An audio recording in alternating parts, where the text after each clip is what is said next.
Welcome to Flesh and Pod, a flesh and blood podcast, breaking down weekly news and notes from the tournament scene, community drama, game strategy, and more.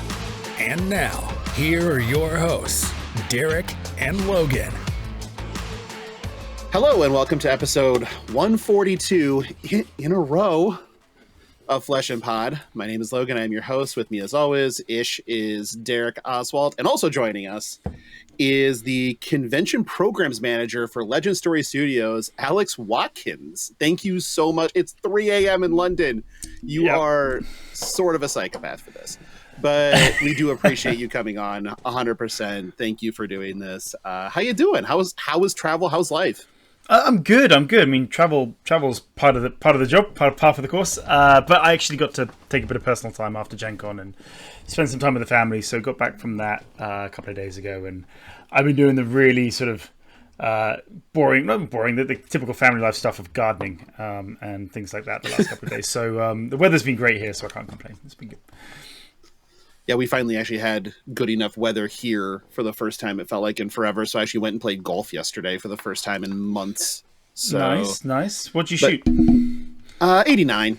Not the worst, but not the best. It's on a longer course, and my driver was betraying me for about 10 holes. So we were really leaning into, okay, can I wedge one putt? Because that's the only way I'm parring these holes. And we were doing pretty well at that for a bit. But like the 600-yard par fives were just eating me alive. Lots of doubles. Yeah. So that will happen. But yeah, otherwise, like on a challenging course, shooting sub 90 for not having played in a couple months felt fine. Charmer, on the other hand, Charmer, on the other hand, was doing the most physical activity, which is watching Donald Glover perform live. And amazing. I'm jealous. Yeah, you should be, because it was a fantastic show. I'm sure it was. It had all of the spectacle that I wanted, and I'll say this: there's a lot of interesting things that are said about Michigan and in many cases Detroit, because everyone thinks of RoboCop or Beverly Hills Cop or whatever, and they think of it as like this lawless wasteland. But seeing any sort of live show, especially concerts in Detroit, is one of the best experiences I think possible. The crowds never disappoint, and having somebody like Donald Glover, who covers such a wide gamut of genres, and having the crowd match the energy just perfectly, and I mean just full stadiums of everything from headbanging to jumping enough to feel the ground shake beneath your feet. It was a great time. So you should absolutely be envious. I am envious of you, however, because you didn't even make it through the intro before you were insulting our guest, calling him a psycho. So I wish that's a compliment. Are you fucking kidding me? No, I wish that I was as comfortable with myself as you are, so that I could just call the decisions of our guests questionable at best. That is not what I said. Look, I'm just piece of shit. I swear to God. I need Alex to know. Right now. I need Alex to know this is a safe space, and I have your back, Alex. Okay, if he is making you feel uncomfortable, you just let me know. I hate you so much right now. Okay, now that we got that out of the way, thanks, Derek. You're welcome. I love you. Yeah, I love you too, buddy. In case you didn't know, Alex, you can say whatever you want on this show. It's fair game. Feel free. And trust me, Derek will. But so kind of just jumping into it a little bit. So we met at Gen Con and set up some time. You were gracious enough to set aside some time to talk to us, which again, massively appreciate. We've had a giant interest in conventions for a while. I don't know. I didn't remember asking if this was your first time at Gen Con, but I know that you worked in the convention space before. Yeah, no. I think I was trying to work it out. I think it was my 11th or 12th Gen Con. Okay. Yeah, it was. I've been there or thereabouts for quite a while. Kind of, even when I wasn't based in the US, I'd fly over and work with the teams there. and do stuff, everything from organized play to conventions. I mean, like, I think my first year I stood at the end of the Asmodee shop line with the end of line sign. You know, anything to help and be part of the team when I was first in the industry. But yeah. It's quite the glow up from end of line sign holder to head of the show, so to speak. But what were your impressions this year? You know, obviously this is the first Gen Con that LSS was a part of, and that Flesh and Blood was part of. So with that being said, like, what were your impressions? Like, how did it go? Like, what were your just overalls? Yeah, I mean, just straight up, it was a successful show. Absolutely. We had some pretty tentative numbers on what we thought would be doing and how many people would get through the learn to play, what the shop would do, all these kind of things, and we surpassed all of them, which was great. So we're very happy with what we've done. It was quite an interesting experience doing this with Flesh and Blood, because in the past I've been doing it with studios, because the last two studios I worked with, Asmodee and Stoneblade, where those studios have been around for a long time. They've had a presence at shows for a long time, so you get the history, the legend points that they give you for being at those shows that you can actually hold for years. You can not go back to Gen Con for like 4 years and still keep all of your like prestige points, so you can jump the queue and get your space. So we had to come in, despite being an established brand now after nearly 5 years. We had the interesting challenge of being treated like we were a brand new startup with no history and no player base, and having to have that conversation with Gen Con and be like, look, you know who we are, like, but they and I completely understand why. So there's nothing on them. They have their procedures we need to go through. So we had as much space as they would give us. We ended up getting the extra booth over in the event hall in the expo hall fairly late, which is great. We wanted to be in there anyway. But being event partners was great for us. Like, to have our signage around, our giveaway box in the hallway with extra branding, the visuals you get as being part of event partner. You can put signs up in the tournament space and things like that. Was a really, really nice thing to do. And I think it really kind of helped with what a lot of kind of I've been saying. And like, if we're going to go to these shows as Legend Story Studios, we need to be going to these shows, first foot forward, and best in class. So I definitely think visually we were the TCG booth there, at least in the event space, and I think that's something we'll continue to grow on and kind of own. Like, it's the Gen Con, it had Magic was started there, the first events were there, and has that history of Magic. But outside of that, TCGs have never really got a big foothold into the show due to when it is the time of year, it clashes with events. It's hard to run large tournaments there. You've got to think about the gated costs to your players. So there's all these other things that kind of factor in. But I think we're committing pretty heavily on this side of things. And if they'll double our space next year, we'll take it. If they'll triple it, we'll take it. We'll do what we can to keep going. Yeah, it was very interesting walking through for me, because I saw the expo booth first, which was a 10 by 10. And it's 10 by 20, yeah. 10 by 20, sorry, it was 10 by 20, you're right. But it seemed small, right? And so because it was just packed. There were people at all the demo tables. There was, like, I think 3 or 4 demo tables set up, and there was a line at that merch booth. So I ran into Trevor Baker, and I was like, hey, how's it going, stuff like that. He's like, this is great. We didn't know we would have this until recently, and so we were able to get this. This feels good. I wish it was double or triple the size. Mm-hmm. And I'm like, yeah, I know. I set up some time to talk to Alex tomorrow. He's like, oh yeah, that's over in the other hall where you just have way more space. And I'm like, okay, well, that's great. Then walked over to it was super easy to find the Flesh and Blood and LSS booth. One, you have the giant Wayfinder sign above above the area, which is the best thing to have. And then just because the signage was so vibrant, you could see it from across the hall and know that's where I'm going. And it really stood out. I thought it was a great look, honestly. Yeah, Derek, 100%. I know you saw it too. And you spent a lot of time around the Star Wars booth as well, which I think was also a very good setup. What were your impressions when you first saw the LSS booth? Well, my first impression was that I was just happy to see a booth, because you and I have lamented in the past that, whenever we go to these things, we're always looking for, friendly and familiar faces, and that it would be nice to cross-pollinate at those kind of events, et cetera, et cetera.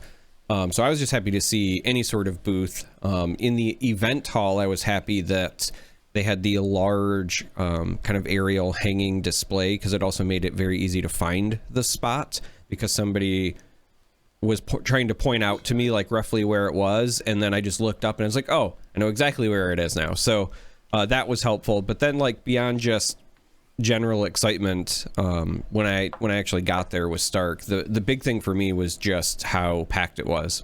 It, you know, it's like you said, it felt small, but I don't think that either setup was small. It felt small because there were so many bodies there.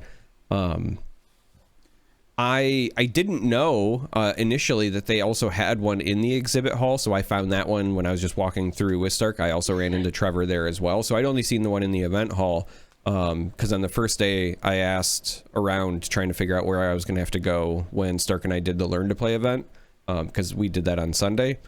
But then when we were just walking around the exhibit hall and I saw the other one, I was like, oh, this is also great. You know, again, minus the... It felt small because it was packed, right? It wasn't that it was small. It was just that I think the one in the exhibit hall, like you said, had 3 or 4 demo tables. There was people at every spot every time I walked past it. There was always somebody standing in line to either make a purchase or ask questions. When I was there, there was a younger woman who was asking some questions because she had just demoed the game. And so Trevor was...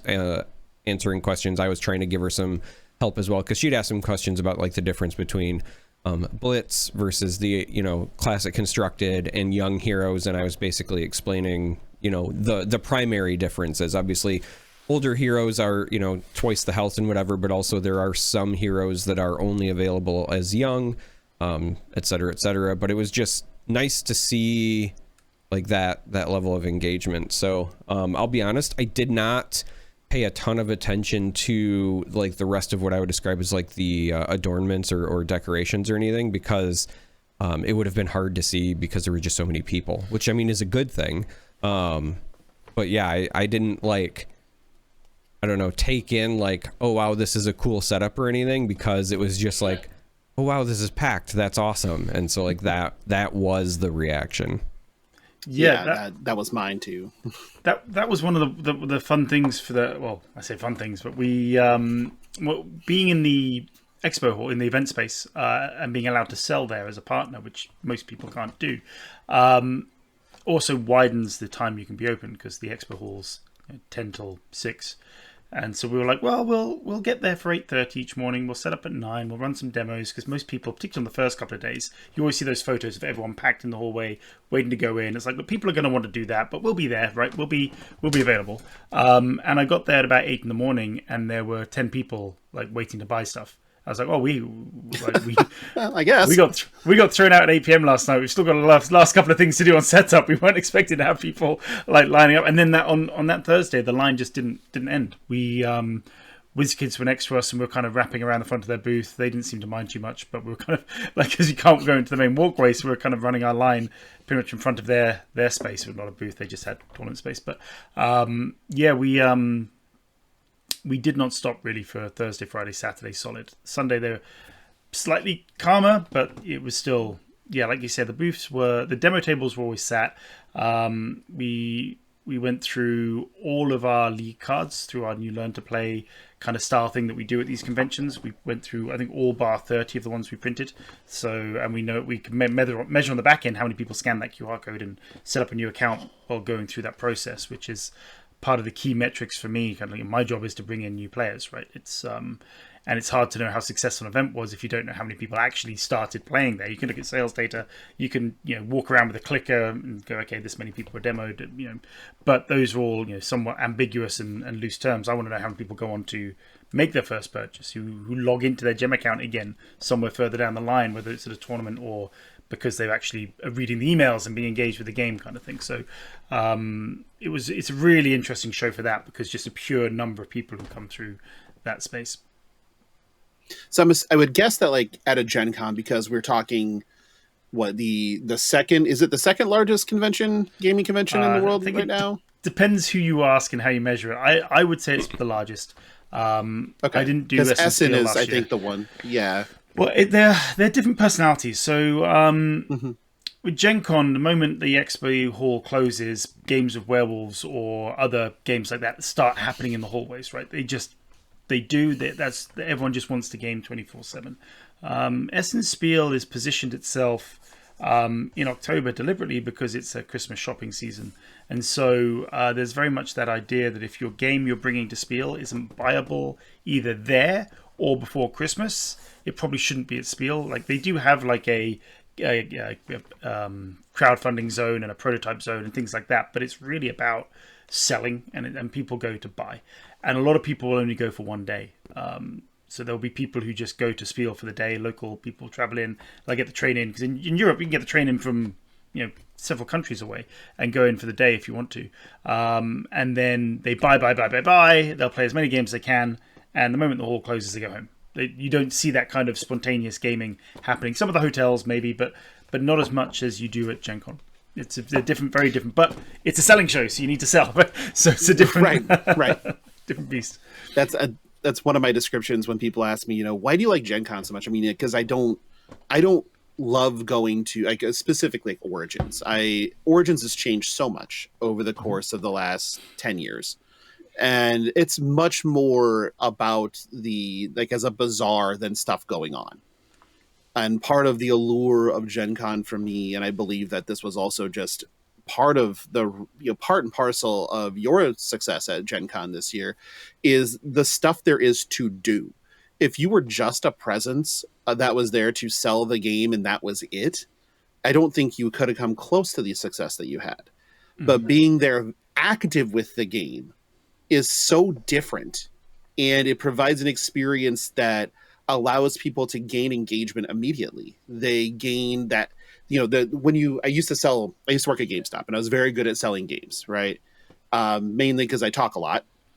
And the other part was understanding the psychology of it. When people have something in their hands and you're talking about it like it's theirs, they immediately feel a tactile attachment and they're more likely to purchase it. So when people are hands-on with the thing you're doing, they're more likely to engage and then purchase and then become a player. And so having that there is so important, whereas it's much more difficult to do that at somewhere like Origins or Level Up or any of these other conventions. So when it comes to those types of expectations that you have when you're going into these conventions, how is Gen Con different? Oh, well, other than pure numbers, it's different because you need to ensure, like you say, you've got that demo to sale journey nailed down, right? What are you trying to do when people come to your booth? And with Gen Con, there's so much they can be doing, and so much and there's a lot, again, so many things they've already pre-decided to do. They've already ordered their event tickets, they already lined up. Like most people I know who went over from the UK, they had their daily schedule down, right? They didn't really have much time to find that new game. And that's what a lot of people do. It's their annual pilgrimage. They're meeting up with friends. They're playing in the events that they always go to. These aren't necessarily always World Championship tier events, although a lot do happen at Gen Con. They might just be an event that they've been to every year for the last 10 years, so they always go back to it. And so you've got to find some way to drag them out of that and utilize that narrow time space they have to bring them up to your booth and get them through that process in a way that doesn't feel rushed, but also gets to all the key points you feel you need to get across to. Like at a show, you mentioned something like Origins, where yes, events are going on, but a lot of people are going there to find what's going on, look at what's being sold, what's been available, what are the new games. UK Games Expo is the same. It's a very big show, but people, the events side is big, particularly card gaming. It's something we'll be definitely tapping into heavier next year. People do expect to go. Like I used to run a lot of minis tournaments there, and we had to restructure a lot of how we did things because we could pack in 3 days of one game and make it like really solid 3 days of gaming. But the community wanted to have time to go and enjoy the show. Like, we pay to be here. We want time to be at the expo. So we changed a lot of our formats for that around, never taking up more than 2 days. If people do want to play multiple games and do 2 days, we'll make it easy for them for the games that people most likely cross over. But we always got to make sure there's an option for them to choose to go and do the expo. So with the big shows like Gen Con, it's how do you wrap them in? How do you give them that first taste? And that's where the First Strike decks were perfect for that. We were able to take people quite quickly through there. You could get them through 4 or 5 turns of Ira and be like, okay, if you've read them, they're pretty solid. Hey, let me take you over to the first strike table. I think you've got this. Let me show you what the next step is. And then at that point, you probably got them hooked. Like, it's a really lovely transition. And when we put all the sales figures in, I think the number that James mentioned in our all hands after Gen Con was, I think, a first strike deck sold every 2 minutes or something like that while we were at Gen Con. Whew. And so that kind of shows how strong that is as a way to bring new players in. I'd say anyone listening to this who's got, wanting to grow the number of players at their store, the big takeaway I had from Gen Con is the product that the team have developed has done exactly what we all wanted it to, and it bridges that gap between IRA and Blitz decks, because like I think we had maybe 16 heroes potentially available, maybe 12, I think 16 within the products 16. we had available, of Blitz decks. And you go from an IRA demo like we would have done in the past to, right, choose a hero, and it's overwhelming. There's like, you've hardly learnt enough of the game to know what style of hero you want to play. So just reeling them off and telling them what they are isn't enough until they've actually gone out and played. They've had your quick demo of a ninja, and now you've played a Runeblade against a Guardian, and you're like, okay, now I can see how these different mechanics come in. Tell me what the difference is between a Guardian and a Warrior, right? So you have a whole different conversation point to have with them, and people were coming back. They were getting one of the first strike decks, and then choosing one of the Blitz decks that they felt akin to, and hanging out and jamming games with us, which was great. Yeah, that was fun for me because during the Blitz Chaos Blitz event, my first round opponent, she was like, "Hi, I've only played the first strike decks, and I did the learn to play. This is what I got." And it was Briar. And I'm like, okay. And she's like, well, how do I play this? I'm like, sure, no problem. And so during the match, I just walked her through the whole thing. And she's like, I didn't mean to make this a learn to play for me. I'm like, nope, absolutely fine. I love doing this part. So you're more than okay, and just kind of described to her the steps, like, this is how Briar works. This is what the focus is. This is what you want to do. This is why Rosetta Thorn is cracked as hell and probably shouldn't have been printed as a token weapon. This is, and things like that. And so afterwards, she's like, thank you. That was really helpful. And then she continued to play. Like, she stayed in the tournament. And then the person that was next to her was like, yeah, I just got done with my match. Can you walk me through my deck? And I'm like, absolutely. Let's go. I think they had Oldham. And I was like, yep, let's walk through this, like block and bonk. Let's discuss that strategy, because it's very different than what you potentially would have learned otherwise if you were playing Aurora in the first strike decks. Very different. Mm-hmm. And so walked through that. I was like, this is a lot of fun. I love that the interaction points are like this level of comfort, like this total stranger is looking over and going, hey, that guy taught a person. I wonder if they're okay teaching me. And that level of discussion and comfort, this always been a hallmark of this community. Like 100%. We have the Fab community, in my mind, is the best card gaming community that I've ever been a part of. And I played Star Wars CCG. I play Star Wars Unlimited now. I played Magic for way too long. And in all of those various communities of also other dead TCGs, the Fab community is the one that, even if the game were to become somewhat unengaging for me, which is not the case, but if it were, it'd be very hard for me to leave the community behind. So it'd probably always just have a foothold somehow, some way. And the way that you as a team had organized those booths and the personalities you had involved, the staff understood the assignment, but also was just comfortable knowing that the community was also there to lift up. They would see the familiar faces. I mean, I talked to walking by the booths, both of them. It was just like, oh, I know every single person that's working right now. Fantastic. Let's just, I know that this is going to go nothing but well.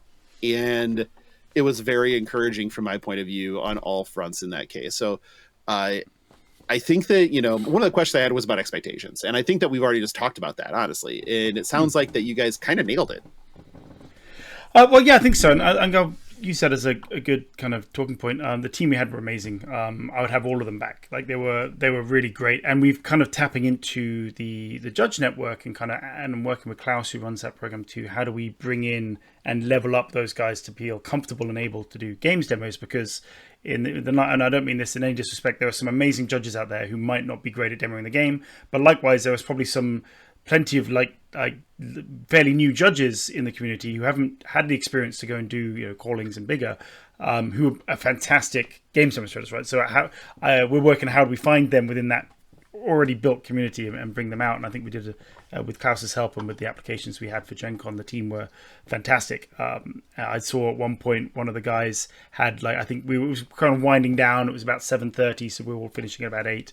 And he was by himself demoing to 4 separate groups of people and kind of turned it into a big group experience. And these guys were having a blast. And I was like, well, that's you can't teach someone how to do that, right? That comes from passion and love of the game, and it was wonderful to watch. But as far as, I guess, where do we go? Okay, so I kind of said the question was, where do we go from here, right? Yeah. Well, I came back I had a break after Gen Con, spent some time with the family, and I literally the first email I sent when I got back to my desk was to everyone at Gen Con, like, great, right, let's start planning next year. How do I get more space? How do I insert my list of things here that I won't mention right now that I'd like to do next year? Because I have one. Me and Trevor were literally riding up an escalator on our way back to the hotel, throwing a few ideas around, and we landed on something that we think would be really amazing if we could do it. So I've kind of put my request in early because it's one of those things that lots of people do at Gen Con. There's only so many people can do it, and you kind of got to get yourself into the ballot for it as early as possible. Things like coupon books is a classic for that, right? I don't know if you know, but Gen Con coupon books sell out. So now you have to express your interest ahead of time. This isn't what we're talking about, but one of the things we didn't get this year, you have to express your time ahead of time, give your value proposition as part of your application. I don't know how much weight that has now, because obviously they're going to pick who goes in the book. So I always feel like you have to have a good value proposition for the coupon book to get in there. And then they have a draw system to who gets the coupon book. So starting those processes now. I don't think they officially start until November, but I thought if I get in their inboxes now and start reminding them of the conversations we had on site, maybe we can accelerate into some bigger things. So expect, if everything goes the way we want it to, expect not just a big ceiling ring for people to see. Expect there to be more branding, more we are here, and more people being driven to go through this learn to play engine that we've developed with these league, quick play, casual setups. Like a lot of those, other than when the big events were going on, like a lot of those seated people in our place were jamming our casual games. They were hanging out playing Flesh and Blood with complete strangers, with judges around to help them and support them, and finishing that off to come back and get their kind of award for doing that. And we were, as you said, we had that extra booth added later. We mentioned that booth was added fairly last minute. At that point, we couldn't get more hotel rooms. We couldn't get more staff. So we ended up splitting, we had to have 4 people, 3 to 3.5 people really over that side permanently. It involved myself and Trevor being a little bit more hands-on than we normally would when we step back at a big show like that to make sure we're spending more time evaluating and reviewing on site. So thank you. And the community kind of rallied behind it. But people like you during the somewhat experimental Chaos Blitz pre-con event, where we would like to have had more staff on hand for that, particularly for the first couple of rounds where people are getting to know their new heroes. We didn't quite have as many bodies there as we kind of would have done. But we were a little bit worried after the first round went out. We kind of went, should the KO decks have gone out there? And I was kind of thinking, how many people can actually? Yeah, it's like maybe that's a match, but KO didn't win. We had a KO, someone who was a KO main, get a KO deck in that event and not win. So maybe it wasn't as bad as we thought. So we'll probably tailor the suite of decks to that a little bit less chaotically going forwards when we do that. Yeah, that makes sense. And all I heard you say right there is that we will be having a Gen Con Flesh and Blood cosplay competition is literally what I just heard you say. And so, we're going to be looking forward to that. A lot of our friends that listen to the show and also just friends in general really are part of the greater Flesh and Blood cosplay community, which is incredible, by the way. They are very talented. But honestly, I think that would be... all kidding aside, I do believe that would be something that would be interesting because you get the new players, they're learning a hero, and there's the hero. Live in front of them, there's the hero. that would probably be another level of engagement that would build just another layer of excitement. But I mean, this is not what we're planning for next year, but there is. Well, I'm not saying we won't do cosplay. Cosplay is a big part of Gen Con, particularly on Sunday. Yes, absolutely. So I think I would love to find a way to encourage our players who do cosplay to come and join in if they're coming to Gen Con. That'd be great. But your idea, you've touched on something that Trevor has pitched to me and something that we'd love to do that I probably don't want to say too much about. But that idea of here's your hero. And there is your hero is something that's part of a bigger wish list that when we get to the point where we have the sort of space size that we'd like to do at Gen Con and we start to get some roots set in there, that we think we can create a pretty special Gen Con experience for new players. So that's on like the far end of like our goals for Gen Con. But for now, like we'd probably need them to have quadrupled our space by then. So we've got to have a few years of building before we can put on this extravaganza that we've been kind of throwing around. Just wait for when Universes or Bandai forget to get their booth back, and then just take it. It'll be fine. Yeah. No one will object. No one will. One of the things I know that we have talked about, Derek and I, who's been very quiet so far. I'm very scared about this. Because usually that means he's got something. But we've been obviously banging the drum about seeing Flesh and Blood at conventions for effectively 2 years.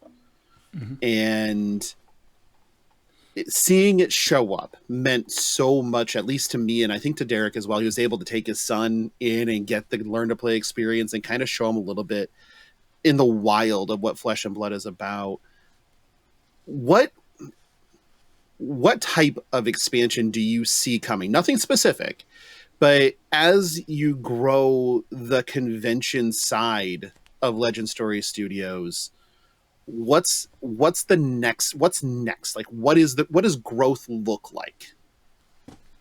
I think growth looks like on a personal level, me not going to every single convention, which would be nice. But that's not just a personal goal. That also ties into what we're trying to achieve with our partners as we go through this. So you'll see us at the Star City Games convention. So we're working with them to make sure they get the help they need in putting their booth. So they have a booth that travels with them and putting that up.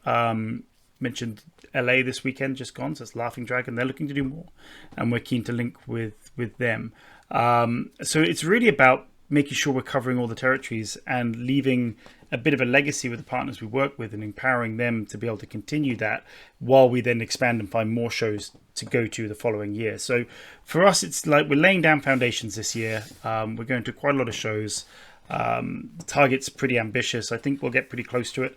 But we're also looking to use this time to say to people, like, we're going to start training our players to be like, hey, we're going to be here, right? We're a little late to announce quite a few things this year. Something, I need to improve on from my side of the team is working with our fantastic marketing team and slotting into their programming to make sure they can shout about what we're doing earlier. So that's something we need to be doing, because the more we can shout about, the more you guys are going to bring your buddies along to these shows who maybe haven't played the game yet, or it just through other ads, we actually appeal to people going to these shows to come and see us. So I guess the growth for me as far as the conventions goes is targeting the right people and sending them to our booth. We've now spent the best part of 8 months going through various styles of how to get the learn to play to work. Each convention had something a little bit different about how we approached it, taking notes, looking back and going, what is the main challenge to a new player when they come to our booth? What are they not getting that we didn't do this time? What can we add? And we've kind of landed on this with the help of First Strike decks, this lovely process now where it goes from demo to First Strike to a league, and we try and make sure we have space wherever we can at these conventions to sit down and play. And that's important to us, but also having that first point of sale. Like, we don't really sell generally directly to the public. We don't want to be doing that. We'd rather partner with retailers. I mean, where we have to, we will. But the idea is we'll bring on local retailers. So for Gamescom coming up this weekend, Blackfire are there, who are a distributor in Europe, and they will have a local retailer on site selling. So with that, allows me to focus more on the learn to play experience and develop that in our zone, and knowing that just over the walkway there's going to be somebody else worrying about the sales, and we're handing off community members straight to a community point in a store owner. And so having that journey, so we've now basically we've been working on that journey from like new players' first experience through to feeling like they want to go and get something and be part of the community. I guess the step up is how do we then link between that middle part of our process to the communities to get through, but equally ensure that we're letting people know that's not the only way to play the game. If you want to play at home and hang out with your friends and just buy, when these Blitz collections come out, they're perfect for casual players at home because they get a suite of new decks, they get some booster packs, they get just with the Part the Mistveil one, you've got 6 different deck interactions to play with at home, so you can hang around and jam those for a while. So we want to make sure we're communicating that and handing them off in the right way to what their next steps are. We're helping. First steps are important, but what are the next steps? I think we'll also evolve our space into larger events. I kind of mentioned that we want to do more UK Games Expo next year. I felt like there are other games there who have established pretty solid roots and they have a lot of space and they're doing a lot of cool things. I know our game's better and I know our community's bigger, and we need to. But it was heartbreaking, and I know it was partly down to our community. I didn't get the word out fast enough of what we're doing there, and I saw people who I know from other games I've worked on who play Flesh and Blood playing these other games. I'm like, you should be playing with us, and their response was, well, these tickets went on sale first, so I grabbed them before they sold out. I was like, yep, that's fine. That's really good feedback for us to know that we can improve that, and also get a better program in place, a more comprehensive program for UK Games Expo. So we'll be looking to do that down the line at events where it makes sense to expand that out. But there are some shows that you just can't do that. Like, we want to lean into the crossover markets, the Comic-Cons, anime shows, video game conventions like Gamescom and PAX West coming up, where it's harder to get those big gaming spaces. I mean, I don't think I could. Like, Gamescom were great in saying, we're going to invite TCGs. It's the new thing. We're the biggest computer gaming show in the world. Let's bring in TCGs. And I definitely feel like that was their big announcement. And then they just walked off in the other direction and carried on doing what they were doing. Because, like, as far as like trying to plan our space there and know what was going on, I was like, I didn't even really know. Like, I had a whole email exchange with them about when do I staff my booth? Because they're this really ambiguous, okay, setups on Tuesday, fine. The show starts on Thursday. But setups on Tuesday, fine. I guess I'm on my laptop on Wednesday. Okay. And then they had this bit where it's like, oh, but there's media day on Wednesday. I was like, okay, and we may let some people in after 1 o'clock. I was like, at the organizer's discretion. Like, okay, so what does that mean? Does that mean like it's Gamescom, so we'll have some people on the booth, but actually the media is going to be for the big video game releases. Like, we're in a separate room anyway. That's fine. Or am I expecting you to be like, yeah, everyone can come in, whatever, and I have to make sure I've staffed the booth because there's 1,000 people. Enjoy. Yeah, exactly. You've got this ambiguous. We may let some people in after like 1 o'clock. You're like, that makes my life a nightmare to know how to staff this booth. It's interesting that's kind of their approach. I think they could have done. I'll see how the show goes. If they'd actually sectioned off the TCGs and kept it a separate thing, and kind of understood the budget differences between, even the biggest TCGs in the world. Our budgets are nothing on Microsoft, Sony, and people like that. We just don't spend that sort of money at show. So, whereas PAX they're far more understanding of that, right? They've gone through it for a while. So at PAX West, we will have casual gaming space to hang out and do league play and things. So, I guess another part of where we go from here is working with these other conventions where we want to be and explaining how you can help us to help you to create what you're saying you want at your show, but you got to understand it's got to be within our budget constraints, right? Like, it's not like we can just drop 6 figures on a show like Microsoft and co do. We can't do that. Like, 6 figures is the annual budget. And 6 figures for Microsoft is a rounding error. Like, that's not even money they know exists. They don't really care.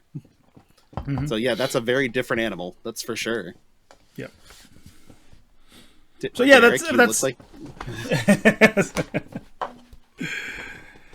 Yeah, so I can talk for ages as well. So feel free to cut me off. No. We brought you on to talk. That was the point. Logan was like, "Oh, he's being so quiet." Yeah, I'm being respectful to our guest. I know that's a long shot for you, especially with the way things started. I'm glad that But I want to make sure that Alex is taken care of. Listen, thank you. I appreciate that.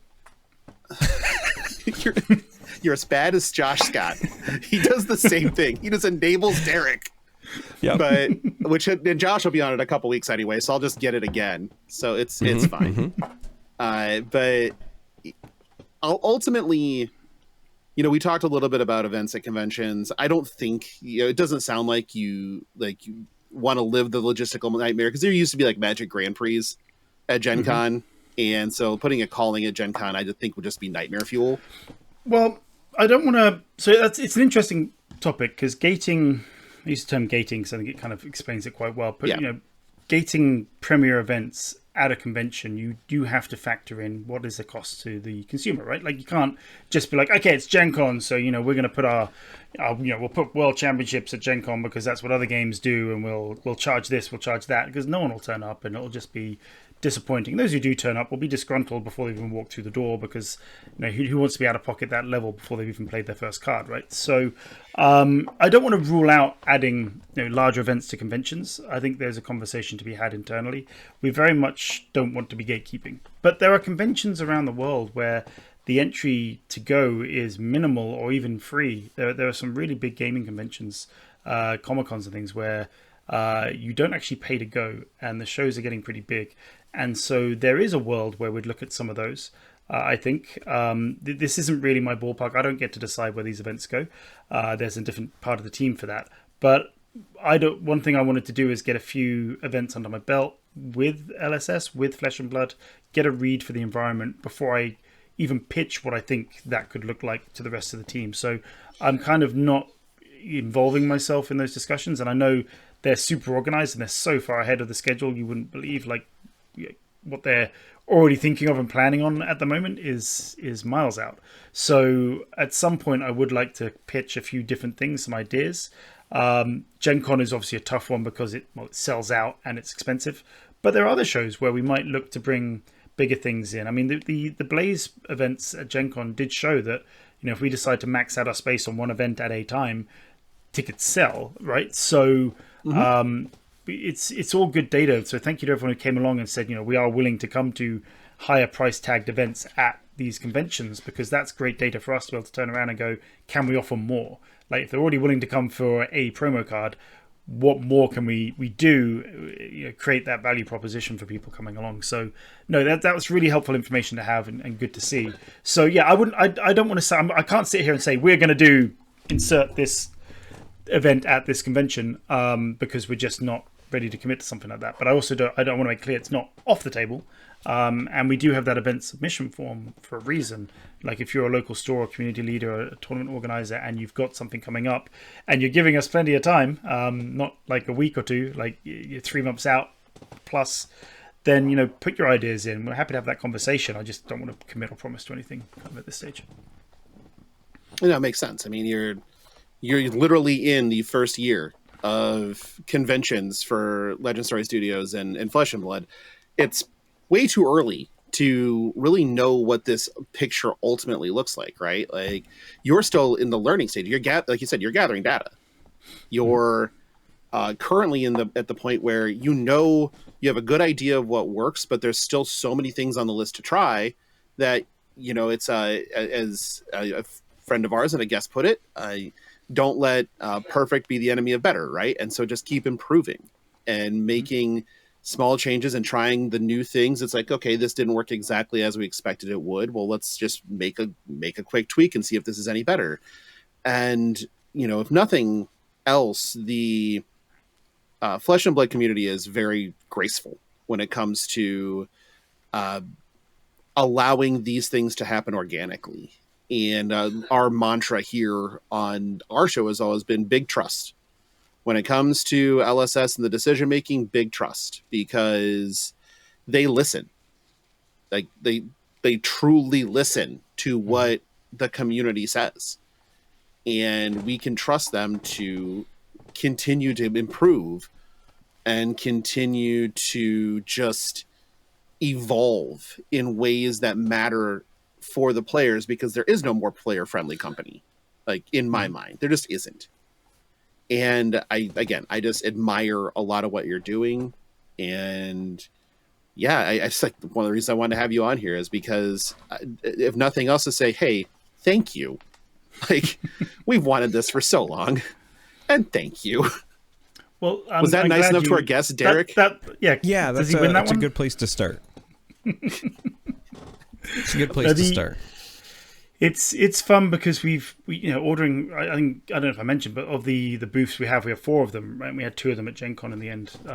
One, they're now shooting off to other shows, and we'll reskin them ready for Tampa. Right? So we've got new graphics coming for the Tampa booth. But one of the things we've learned quite quickly is 4 isn't enough. Like you'd think, with the you want to cut down shipping these things around too often. They go in big flight cases. It's not cheap to ship them around. We'll be cost effective and we'll get multiple ones. So actually, the truth is, we probably need at least 2 more. And that's also another great opportunity to what do we do to tweak the booth? What do we change? What do we add? What do we visually do to make it look even kind of more impressive? Because we have had lots of other game studios coming up and having a look around. Some being bold enough to just walk up to me and ask, "Where'd you get this made? Can you pass on the contacts?" I'll say ahead of a very large studio was at our booth at Gen Con every day nosing around. I won't say who, I don't want to embarrass them, but it did make me chuckle. I was like, oh, there they are again. They haven't said anything to me, but they're having a good nose around while I'm not quite on the booth. I'm off to the side. We need to think about what do we do that, if people do start the other card games and things start copying our setup and our booth, what do we do to make it look better and bigger next time? So expect some bolt-ons and add-ons to the booth coming for future shows as well. I can't wait. So sticking on conventions for just a second, what's next? What's the rest of the year look like for Alex Watkins and the convention crew at LSS? I think we've got another 25, 30 odd shows on the agenda, kind of cycling back to April. Where our kind of budget cycle starts again. But as far as like the big headlining shows that are kind of more kind of driven, so Gamescom this weekend. That'll be an interesting experiment with it being their first time with TCGs. PAX West the weekend after. They're embracing it a little bit more. PAX East has a bit of a better tabletop gaming kind of zone. PAX West is adding it and tweaking it, and the team there are really behind making that happen. So we'll have the league setups and casual gaming, some events going on throughout the week there.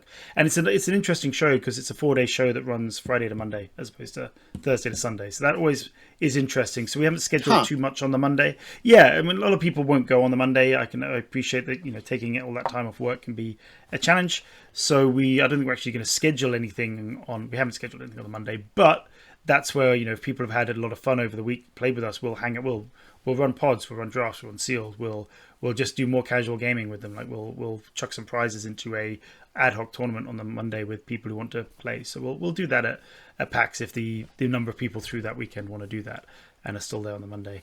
After that, I'll be down at Tampa for the premiere, which is going to be pretty exciting. So I won't even come back to the UK. I'll just head down to Tampa for that.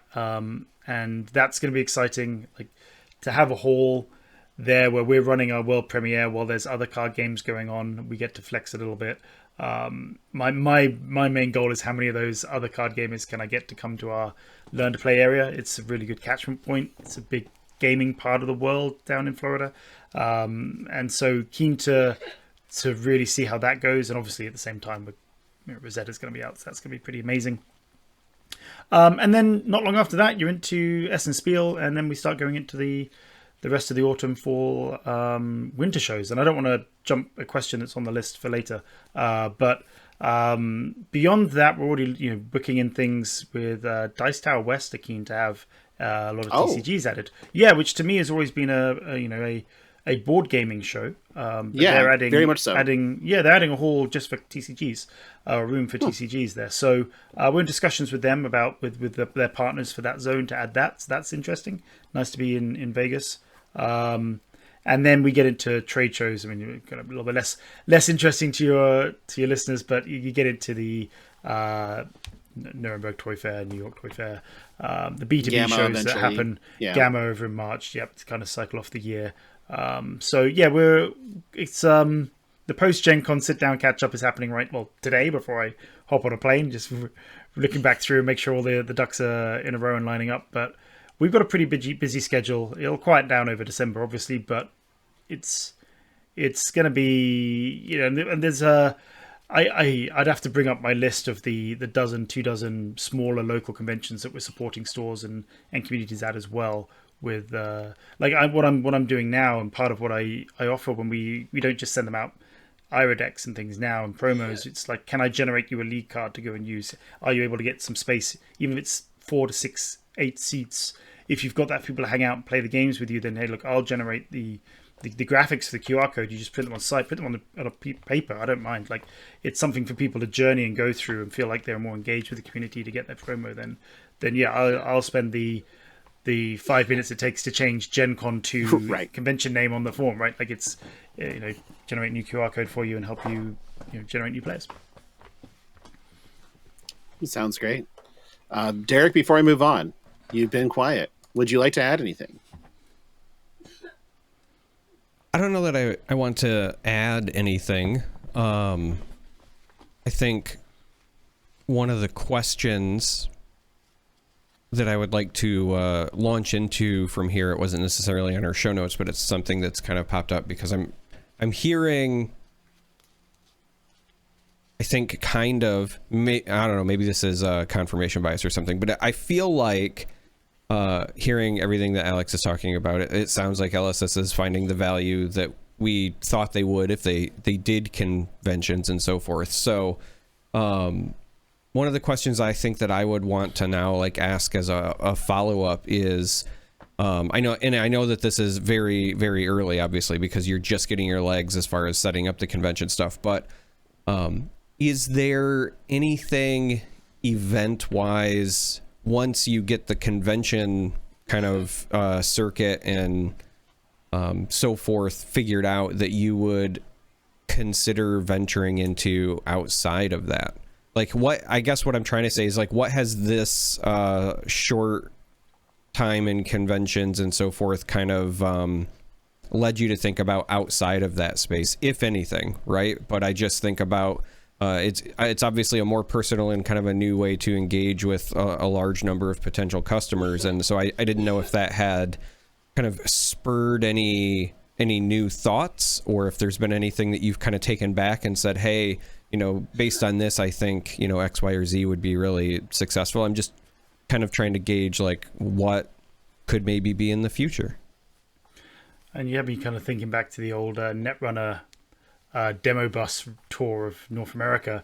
I don't think we'll be doing something quite like that, but I know the people involved in that, and they're exhausted come the end of that. And so, but no, I get your point. I think for now it's very much focused on new player acquisition through conventions. But the way I kind of see what we're trying to do is anything where we think we can effectively recruit new players shouldn't be off the table for discussion. And then there's even just within the convention space, you've got a lot of like sideways movement to go. Back in my days with working on kind of more family oriented games like Dobble and things like that, but we were really trying to become the biggest seller in the market. We started going to a festival in the UK called Carfest. It's a charity show. Basically, all the people with all these fancy cars will donate their time to drive them around a temporarily built racetrack in a field on a farm, and they do it in 2 locations in the UK. A bunch of celebrities come up, and in the evening there's bands playing, and it all raises money for children in need.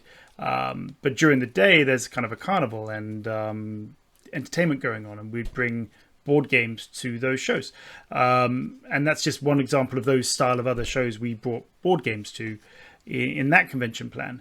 And so I don't think Flesh and Blood is the right thing to do to something like that, because it's just not the target audience.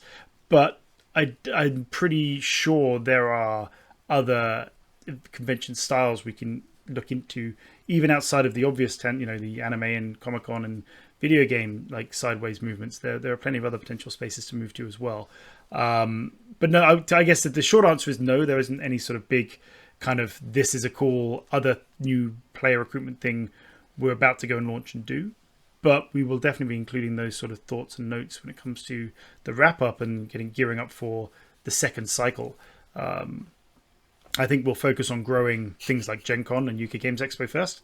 But we've got. I'm not planning on stopping. So like as soon as if I can free up more of my time in future years by leveling up partners this year, then that's all future time that can go into looking at different things. I mean, there's board gaming conventions on river cruises, right? There's all sorts of different kind of things that go on that maybe right now we're not really the right place to go and do, but who knows? Yeah, that's funny. Well, I was just gonna say, I don't know about river cruises, but I have seen Flesh and Blood played on a cruise.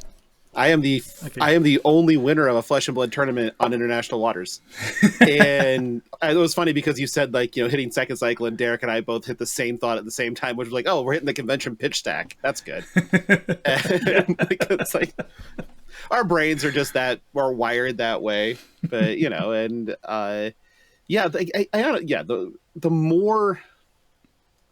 the more of that sort of interesting niche stuff, as long as it's doable, like the bus tour thing, no, but I remember that. But the more of that type of stuff, you know, that draws eyes, I guess, and, you know, perks ears up. They hear things like that, and it's like, oh, really? Type stuff that's doable probably actually has a lot of value, right? Like it's. Mm-hmm. Because it gets a conversation going where a conversation might not have started organically. That's really it. But yeah, interesting. Ready to move on, guys? Yes. Yeah. Okay. Well, we're an hour in, so this is not going to be one of the short ones, but I don't think this is going to be a rules level length of show. So, which is 3 hours and 17 minutes. God. Yeah, we want to make sure that you actually, you know, can get to your plane that you're flying out later today. So, you know, our quick news and notes hitters, like, we were going to give you the same show. Like, we promise, as always. We'll always go over the stuff. Calling Manila happened, won by Gordon Coco on New, over Justin Koo on -IE. Thank you for the correction, Alex, as you actually read the show notes and told me I was wrong, which is great. I will say this. I did see on Flesh and Blood's social media for organized play that they had -IO listed. So I pulled it from there. So not entirely on me, but on me.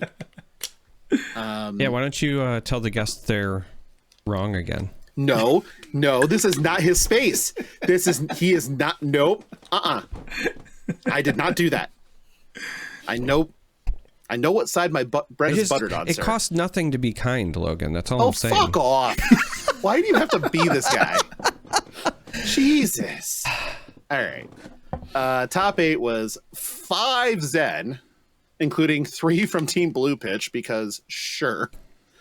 1 Dash Adventure, a New, and a KO. So obviously our first thoughts are 5 Zen is on that over bubble that we talk about of 3.5. Over that number is worrisome.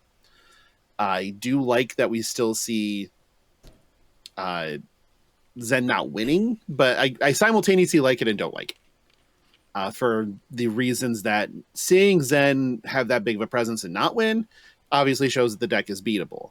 Seeing Zen have that big of a presence and not win also means no living legend points and isn't going anywhere anytime soon if it is actually problematic. So, Derek, do we have a problem? Listen, we have a problem, but it has nothing to do with the meta. We'll handle that when we're not recording, mister. Listen. What did I do? You know what you did. Do I? Yes. Huh. You forgot to tell the homies that you love them when you say goodnight. Listen. I never forget to do that. Jokes aside, I think that this is really interesting to me because on the one hand, like, that's a lot of representation. Zen is still a very good deck, and it's entirely possible that it is a problematic deck. But I think that we're in a weird spot where we're so close to the release of Rosetta. We don't know how that's going to impact things.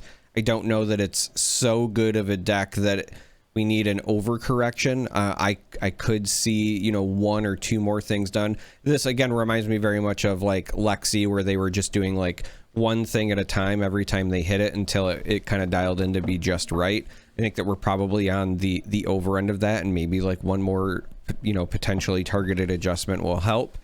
That being said, I'm very glad that you pointed out what you did, which is, yeah, there's 5 Zens, but 3 of them are on the same team.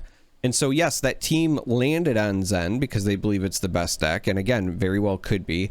But anytime that you see 3 members of the same playtesting team on the same hero, and then they're known to be good players, and good players in Flesh and Blood have always been able to take advantage of that skill expression and continue to be good, like, there's a part of me that says, like, is this Zen, or, you know, was this team pitch, right? I don't know. Little bit of both, probably. All right, but you know, they could have all like done well on Kano. It's one of those things where, like, we could theoretically, like, we could I know you're laughing, but like, we could have a top 8 where suddenly we see like 4 Kanos, but it could be like Majin and Peter and their team and making up 3 of them, yeah, right? Could make up 3 of them, and then you're just like, well, is it that Kano's a problem, or is it that they're a problem because they're always blasting? Just blasting. Just blasting. That's Kano, just blasting. Don't really have any rhyme or reason, just blasting. So I don't know. I think my gut says that we're in a very similar situation to Lexi, where it's close to fair, probably needs maybe one more small minor thing, but it's already in a beatable state.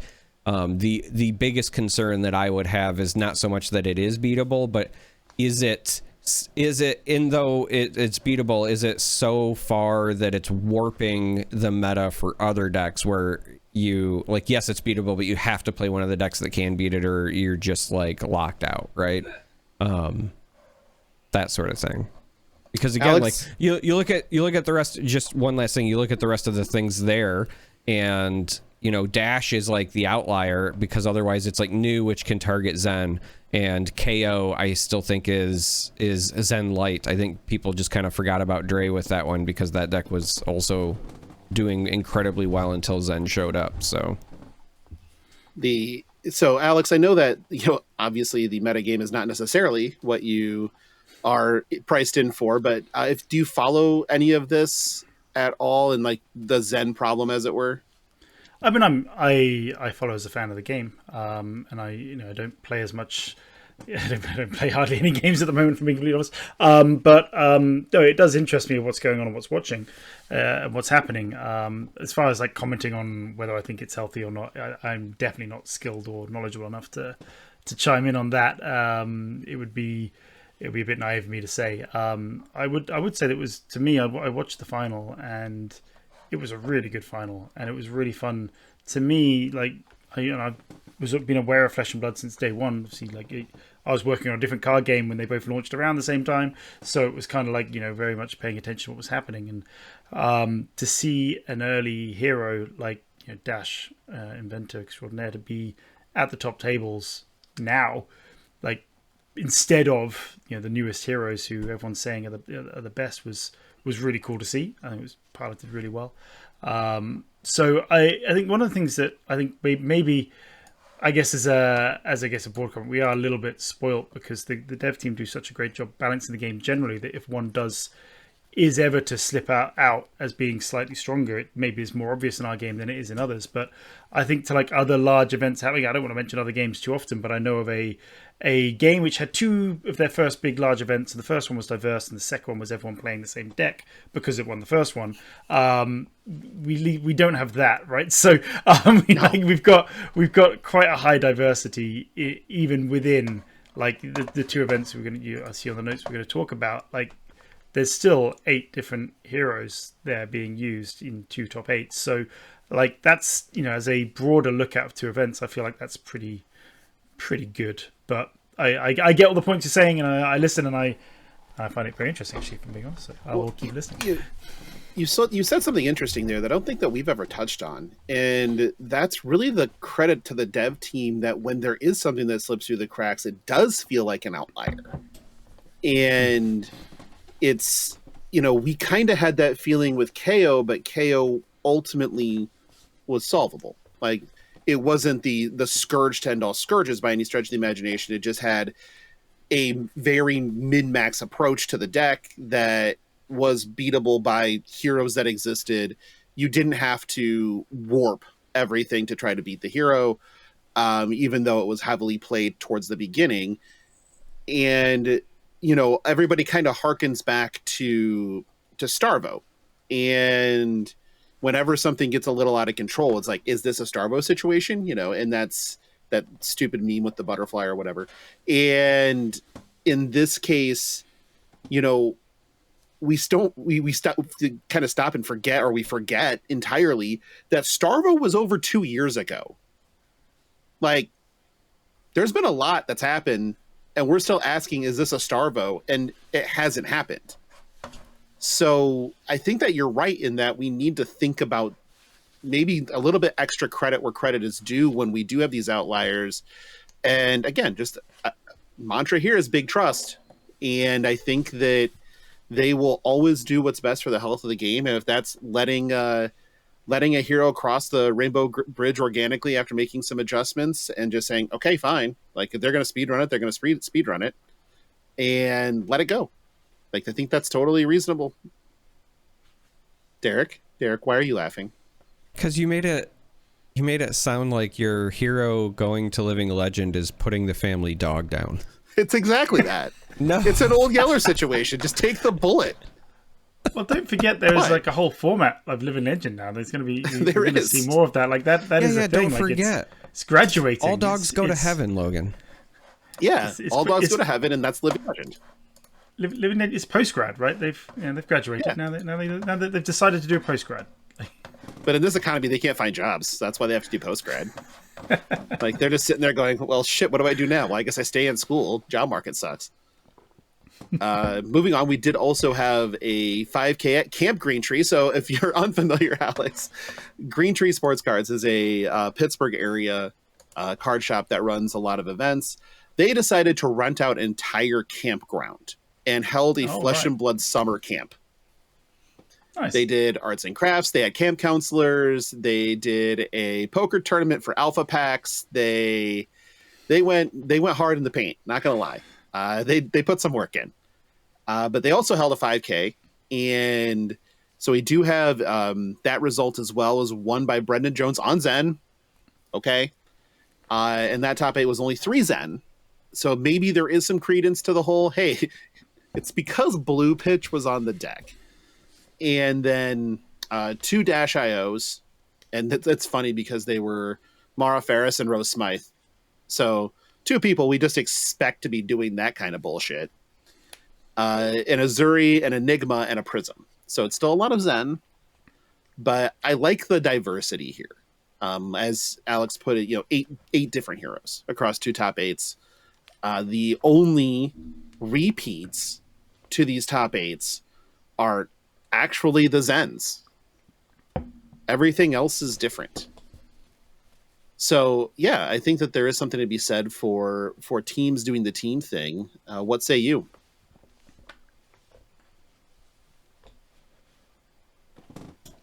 I hate when you do this. I really hate when you do this. I don't know why.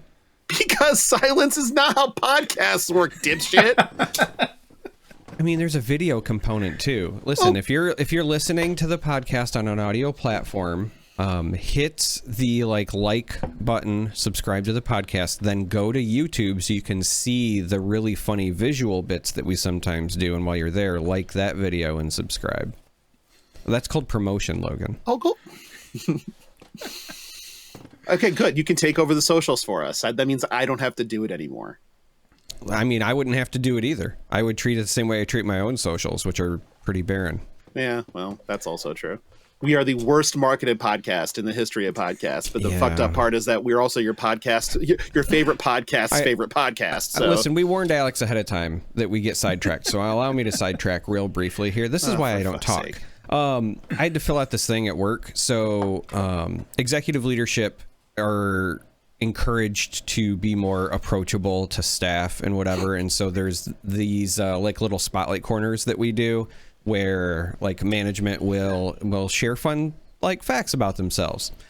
So I just did you share the flavor of your revolver? Is that what you did? No, I said fun facts.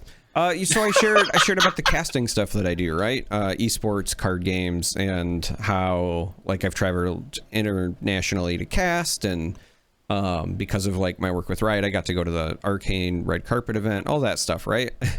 And one of my coworkers came over. She was like, you really should talk about this more. You're famous. And I was like, no.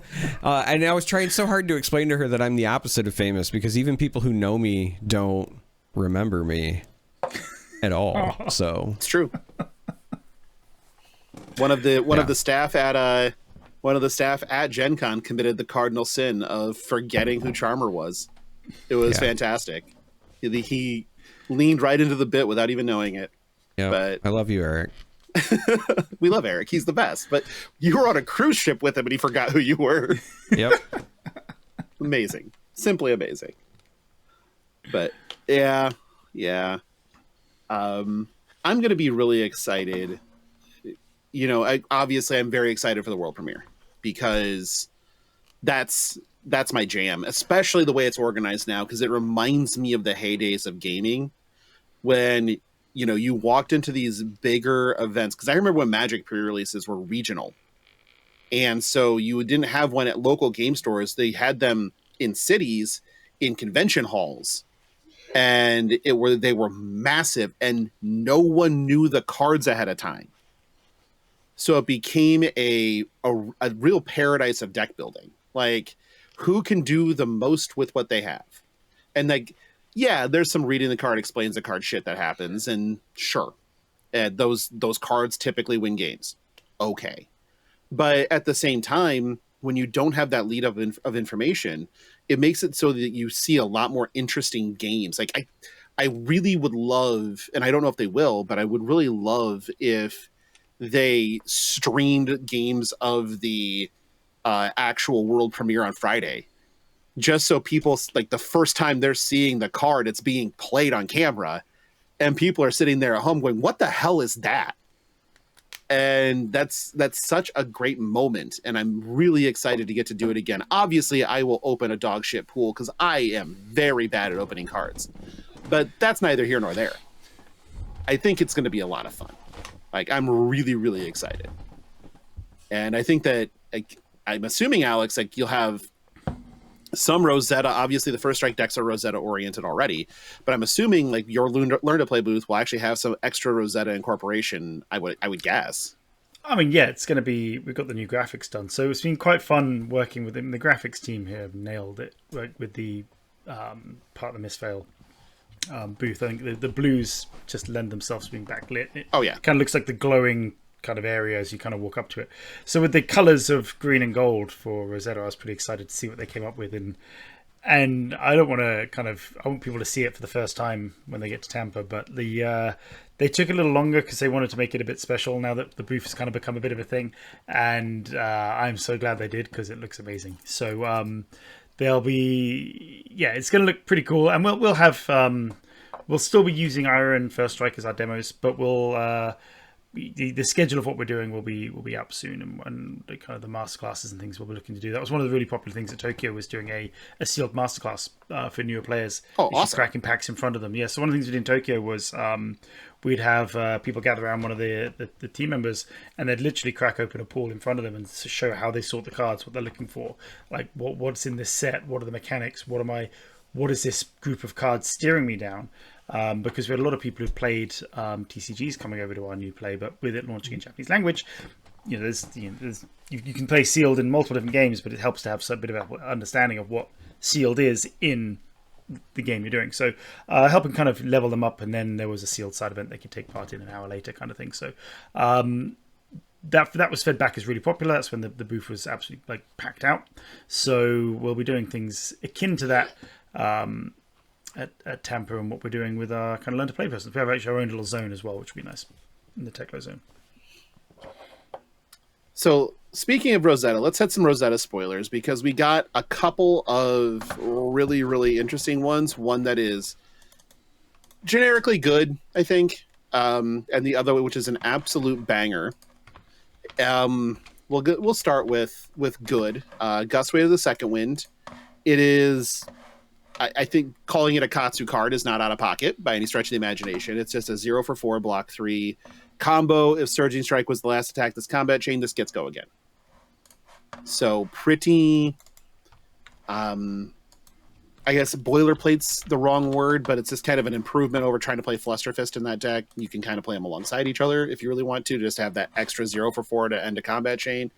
But ultimately, this is distinctly playable, maybe unexciting unless there's something else that goes with it, but it's still a super solid card in a Katsu build.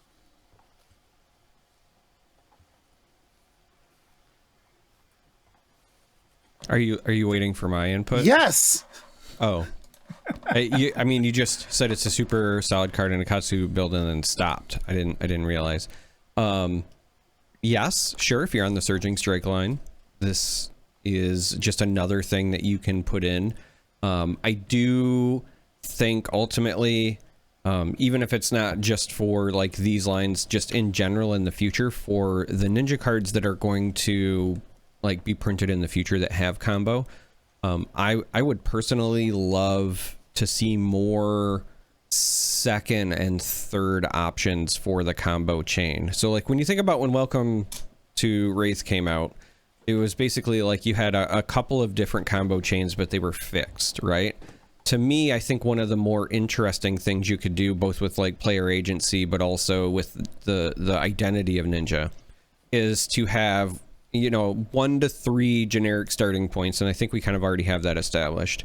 But then after that, have a bunch of stuff that mixes and matches together a lot more. So like the idea is, if I see a Surging Strike, I don't necessarily know for sure what is going to be second.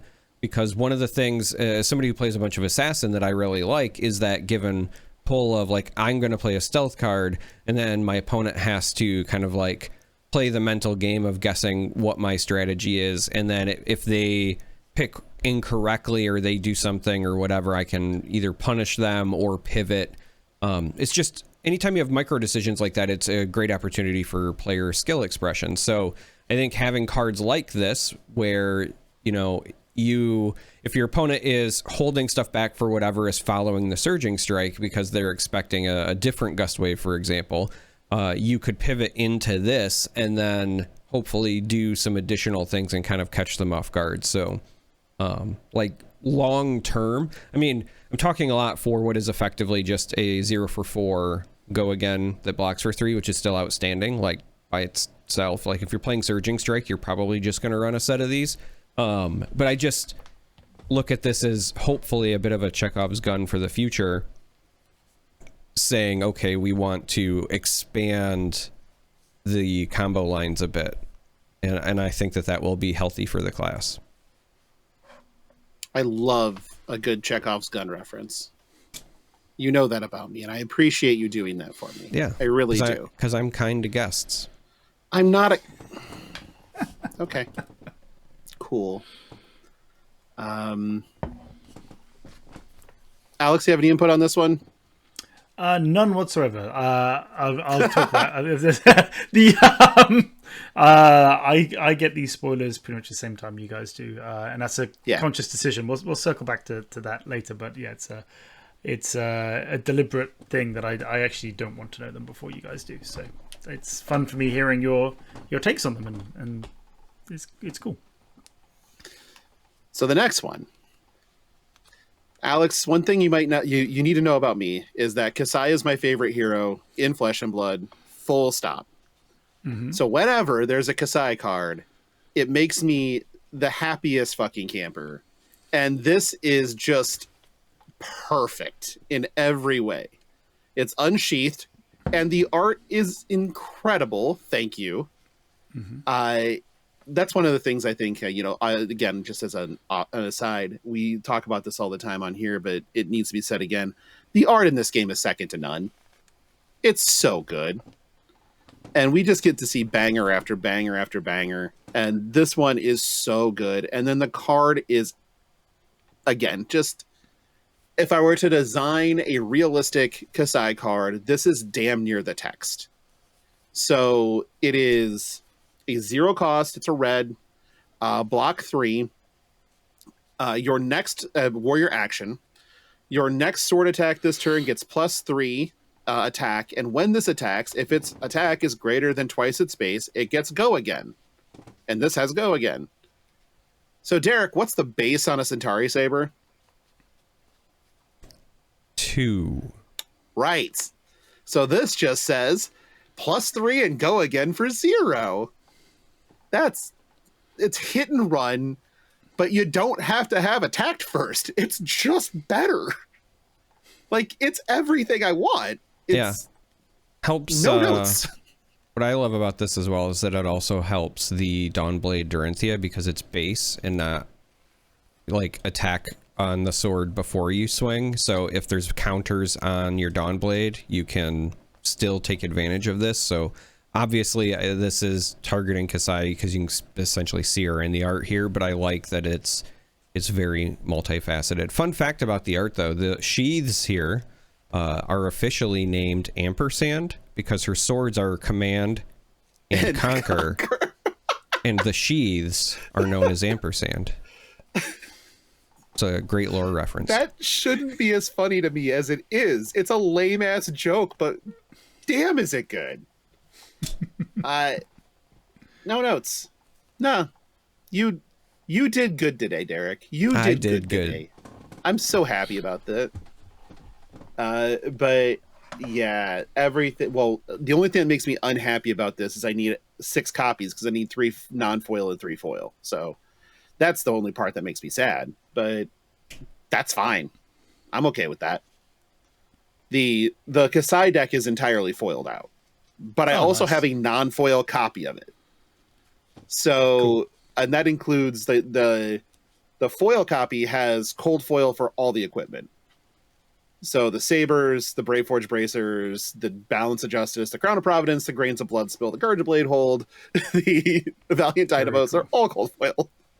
Very cool. We chose violence when doing this. So, but then I just have rainbow foils of all the equipment and then a non-foil version as well. So I can always loan somebody the other deck. It's fine. Nice. Foil Warmonger's Diplomacies were expensive though. Just going to throw that out there. That was not cheap.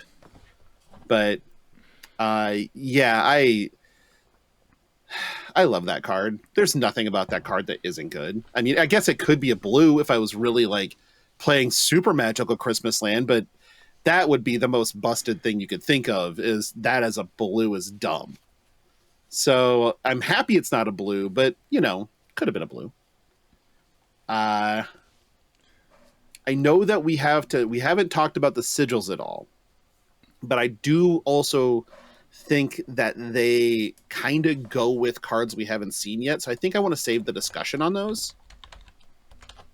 Here's what I'll say about the sigils. Artistically, they're all fantastic. I love the design of all but one of them. And let me guess which one. Oh, you already know because I was throwing a fit about it. Oh, right. I would love to take the vast majority of them and hand them to a tattoo artist and say, like, make me a sleeve that incorporates all of these, because I think that there's a lot of really cool tattoo design potential in them. I would just purposefully leave out Sigil of Cycles because it really bothers me. Alex, if you're not familiar with my gripe here, Sigil of Cycles has what should be a really cool thing, right? So you've got almost like this infinity symbol in the center. It's very near and dear to me. It's going to be upside down as I hold it up, right? But I've got the traditional Ouroboros, but it's in an infinity symbol instead of a circle, right? So I like that they did that with a moon and a sun with that infinity design in the art for Sigil of Cycles. And then along the outside, you have what are the moon phases, which is again a pretty common theme when you talk about cycles. The problem is that you have a solid thing on the top and the bottom, and along one side it is waxing, aka like filling up, and then when it goes to the other side, instead of it waning, it just waxes again to another full one. It's not an actual cycle, and it drives me insane. Like, it was so close. And I normally only have like phenomenal things to say about the art in Flesh and Blood, but that one, I don't know why, but it just really bothers me because I love everything about the design except for they got the waxing and waning cycle wrong. But in defense, most of the sigils are, I think, referring to the art. Defense of the art. Card is fine. How would you signify like an empty moon when they're not doing the outlines in the art. It would just be field. So you could do something where you have the outline and then it's just like the field in the center. So you would use the negative space of the field. No, I get it. It would that. almost be like an eclipse moon. But even if you want to do two fulls, I'll take that. But it just needs to not go from full. Like it needs to wax in one direction and wane in the other. Even if it's two fulls, but it waxes and then it waxes. It only grows. Okay, you're such a nerd. Listen, I care very, very much about the moon phases. They've mattered to me and my kind for many, many years. Your kind? Yeah, look, let's not get into it, okay? The point is, the rest of the sigils look fantastic. Like, Sigil of Forethought would make a great tattoo. Temporal Manipulation would be really, really cool with the hourglass aesthetic. Like, Deadwood would make the best tattoo. Deadwood like, straight up would be fantastic. Sigil of the Arknight, Conductivity, like all of these, I think have the makings of some great Sigil of Brilliance, so that I can pretend that I'm brilliant. Yeah, no one's gonna buy that. I said pretend, but honestly, like even some of the non-sigil stuff, like the kind of like really neat design for life on the split cards. I really like, and I think if you got the color with it, just like it is in the art, the thing for shock on the split cards could also make for a really good like spiral tattoo design. I don't know, I've been seeing a lot of the art for this set, and I keep going, man, that'd make like a really fantastic tattoo. Yeah, we don't have our traditional nerd out over Iswardi art yet for this, do we? Yeah, it'll happen. It'll happen. But he's holding out on us. He's 100% holding out on us. Iswardi is a listener and a patron of the show for some goddamn reason. But he's also just both of our favorite artists in Flesh and Blood, so it makes it all kind of easy. And again, the artists in Flesh and Blood are all just phenomenal at what they do regardless. So it's really hard to pick out a favorite, but when you start hitting, Arachne is kind of, right up Derek's alley. That's just everything that he wants in a card, For me, it's like the Ravenous Rabble promo that Iswardi did is just gorgeous to me. And then you get to things like Mask of Recurring Nightmares, which looks gorgeous. And then Blaze, Firemind. Fantastic. The guy doesn't miss. So we always make sure we give Iswardi his flowers whenever the art shows up and we're like, yeah, he did it again. All right. This man can't be stopped. He did a full tarot deck for somebody. Oh wow. With Flesh and Blood characters as the tarot cards. And it's phenomenal looking. Yeah, it's crazed, and I love it. Moving on, let's hit some questions. Like, we've got a few here. We can power through some of these. First one is for Alex. Are you able to share if LSS will have a presence at PAX Unplugged this year? So the correct answer to that is I am able to share, yes. Do you want Perfect. the answer? No. Yeah, okay. No, I think so, but you did answer the question, so we can move on if you want to. I adore that answer. That Thank you, is a sir. perfect answer. Yeah, no, we'll be at PAX Unplugged. Yeah, we're just finalizing all the details so we can shout about it. But yeah, we will be there. We'll be in the gaming space. We will have a whole bunch of stuff going on. It's a show I really am excited about. It's kind of grown. You mentioned kind of Origins recently, early on, and how that kind of the identity of that show is kind of falling away a little bit. I feel like a lot of the attention is now shifting to PAX Unplugged for multiple reasons. The show's really nice to go to. It's not overly expensive to go to. It's not on the heels or just before Gen Con, which helps it, and it's not, it's still geographically fairly close, but I mean, it's not too close, so I think it fits really nicely, and there isn't a huge amount to compete with at that time of year. So, I will be there. I guess watch this space for announcements, but it should be pretty big. I mean, that's a major one, quite honestly. PAX Unplugged is if you're kind of drawing up what you want it to look like, a non-Gen Con, category, or even really in the Gen Con category, it is getting really close. Like as far as foot traffic and the amount that's going on. When is that this year? I'm Googling it. End of November, right? Yeah, I thought it was end of November. I think it is. Blah, blah, blah, blah, blah.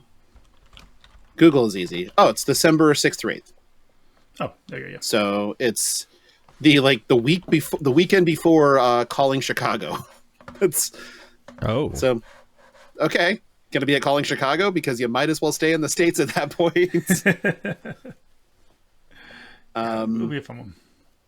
But the Philadelphia, the Philadelphia Flesh and Blood scene is actually really, really strong. That entire region's Flesh and Blood crew is incredible. So you'll definitely see some friendly faces. That's for sure. Yeah, I mean, I was there last year, just with a different studio doing different things. It was cool to see Fab there, but again, they didn't have a huge footprint. But that'll change this year. I wonder what the source of that information is.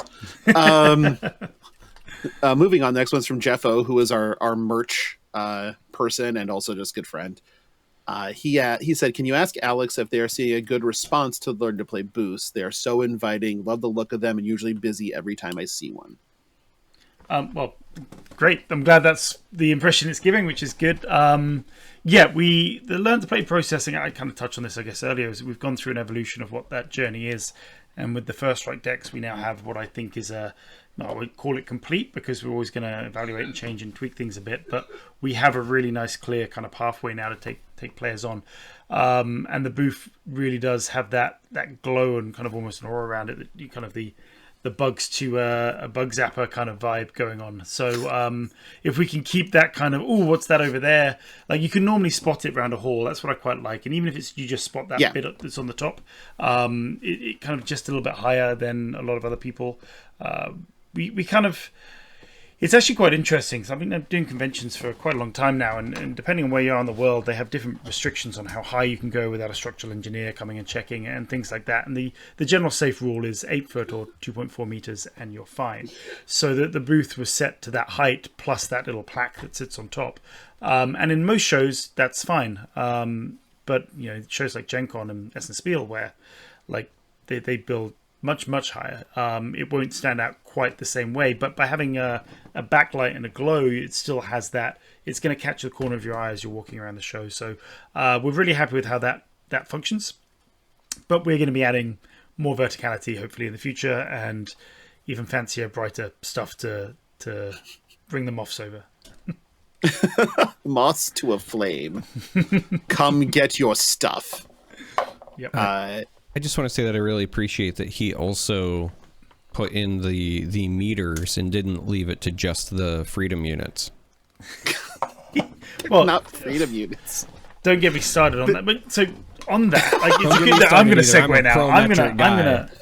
I'm gonna do a sidebar on this. So you guys, like, the UK sucks for this sort of thing. So like, we measure, our speed limits are in miles per hour. Makes perfect sense, right? We measure our efficiency in miles per gallon, and then we buy our fuel in liters. So, like, how are you supposed to work that out? Like, I don't get it. UK one of the places where they'll still refer to things as stone for weight as well? Oh yeah, well, yes. So people often ask you your weight in stone. Yeah. But then, like, now, because of Europe and metric, we'll do kilograms as well, kilos. I spent some time living in the US, so I kind of like do all three now. So I'll do pounds as well. And the other thing, we do the same for drinks. So the Official Weights and Measures Act, which is a thing in the UK, I've spent some time working in bars, is what you're allowed to sell alcohol in, right? So you can sell beer in either the pre-bottled, which is in milliliters, or you can sell it as a draft, which is a pint. But then your wine is also in milliliters, as is your measurements for spirits. But if you're doing cocktails, it tends to be fluid ounces. It's a mess. Jesus. Like we can't decide. So at least you have a decision on yours. Although I would say you guys make, I don't get the 16 ounce pint. I don't understand that, why your pints are smaller. Like, it's the only thing America does smaller than the rest of the world is pints and gallons. Because there's like the Imperial pint and gallon, which is what we use, and then the Freedom pint and gallon, the US gallon, which is smaller. Like, normally American things are bigger. Like, your burgers are bigger, your soft drinks are bigger. But I was very disappointed the first time I ordered a pint, and I felt like I was holding like a kid's glass. I was like, what? This isn't a pint. A man after my own heart. That's what this is. Because you are 100% correct. Should be 20 ounces. Give me Imperial pints all day. Actually, my favorite is like going to like a good German pub, because they'll actually let you order liters. Oh yeah, you can have a whole liter, yeah. I love just walk in and it's just like, liter, please. Like the big stein. Liter of Dunkel. Yeah, giant stein, and like that's all I want. Like 2 of those, I'm happy. Oh yeah, I've got Cologne and Essen coming up, so I'm pretty excited about that for the beer. Yeah, you'll be doing just fine. Yep. But we'll have to get you in on one of the nights in Tampa that we get up to some business. There's always the classic Alex Norvilles of whenever he's around. What he'll do is he'll invariably just walk out of his hotel room and then listen, and then he'll hear me from floors away, and then just walk down. And we were at the Hyatt in where were we? We were in was that in Baltimore?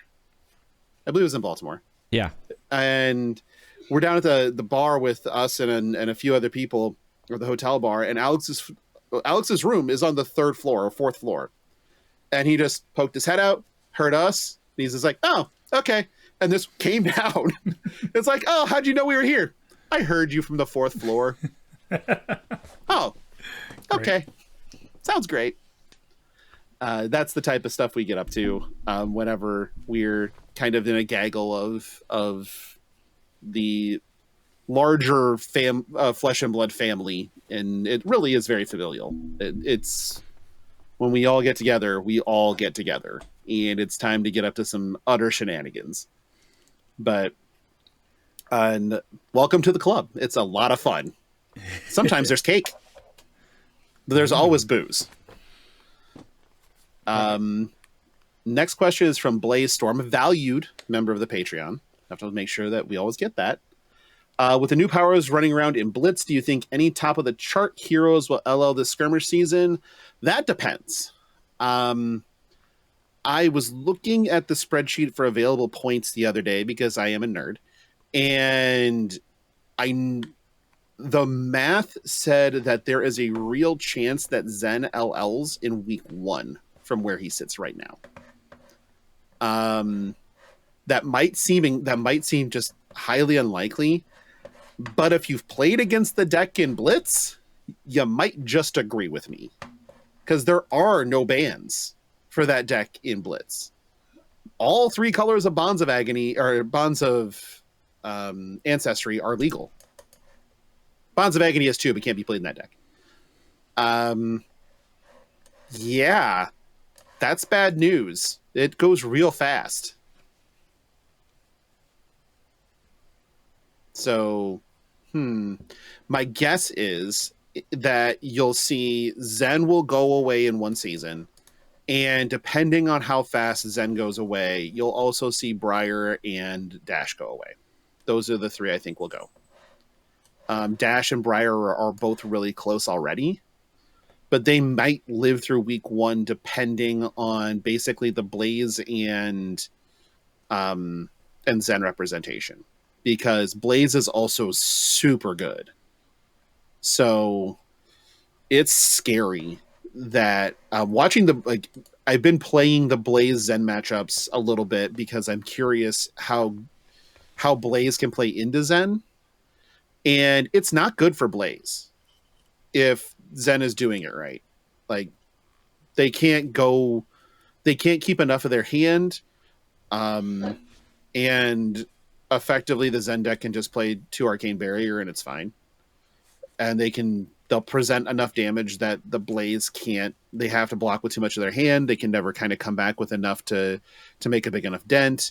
And then Zen will hit a go wide turn where they still have enough life that the Blaze deck's not going to produce enough damage, and the Blaze just dies because they don't have really any armor to block with either. So there's that.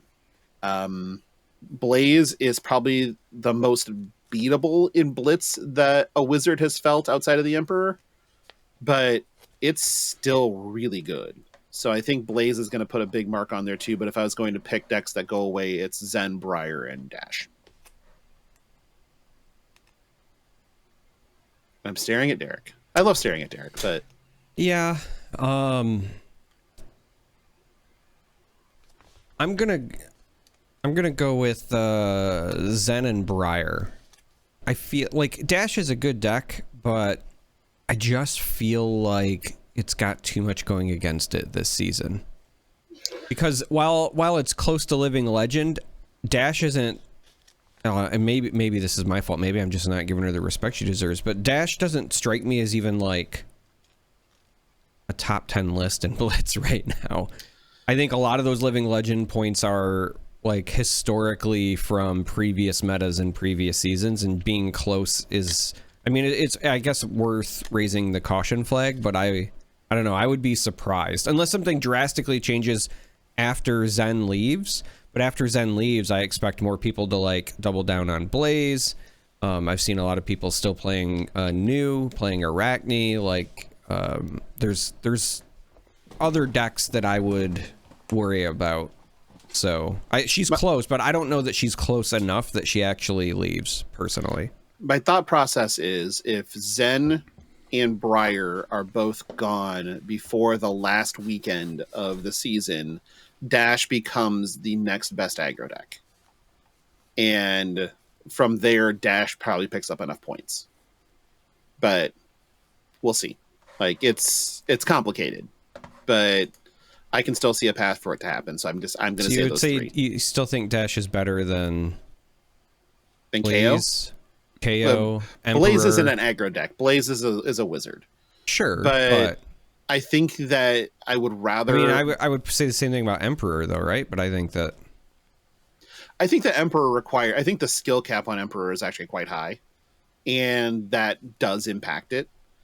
I also think that KO probably doesn't have a realistic chance into Blazes, whereas I feel like Dash does. I've said it several times on this podcast, and I know that people will shrug it off because I am biased, but I still feel like Solitary Confinement is much better than people are giving him credit for right now. If Zen's around, 100%. Even if Zen's not around, the deck is pretty good. Yeah, I mean, you can push a lot of damage. Can I introduce you to Channel Mount Heroic? Mm-hmm. That's going to be gone. You were talking about Zen and Briar are gone, and then you said Dash is the next best, and I said next best aggro deck. I don't think Arachne's an aggro deck. Well, then you're doing it wrong if you're playing Solitary Confinement. Now listen to this guy. All right. Are you enjoying the back and forth banter of talking through Blitz Living Legend? Yeah, bring it on. It's great. Yeah, the fight between the two of us, because when it comes to these types of discussions, like especially in Blitz is such a specialist format and always has been. Unless there is one best thing to be doing, which is right now Zen. It's just the best thing to be doing. So people who can play that type of game plan will just gravitate, pick the deck up, and be fine. Playing Kasai was always a specialist thing in old Crucible Kasai. Playing her in Blitz was always a specialist thing. If you were a Kasai specialist, you felt like you had an advantage into every matchup, no matter what. Like that, the only thing that wasn't winnable was Kano. And like the specialization in Blitz is usually what matters. So sometimes best deck doesn't matter unless it's overtly better, which I think Zen is in that spot right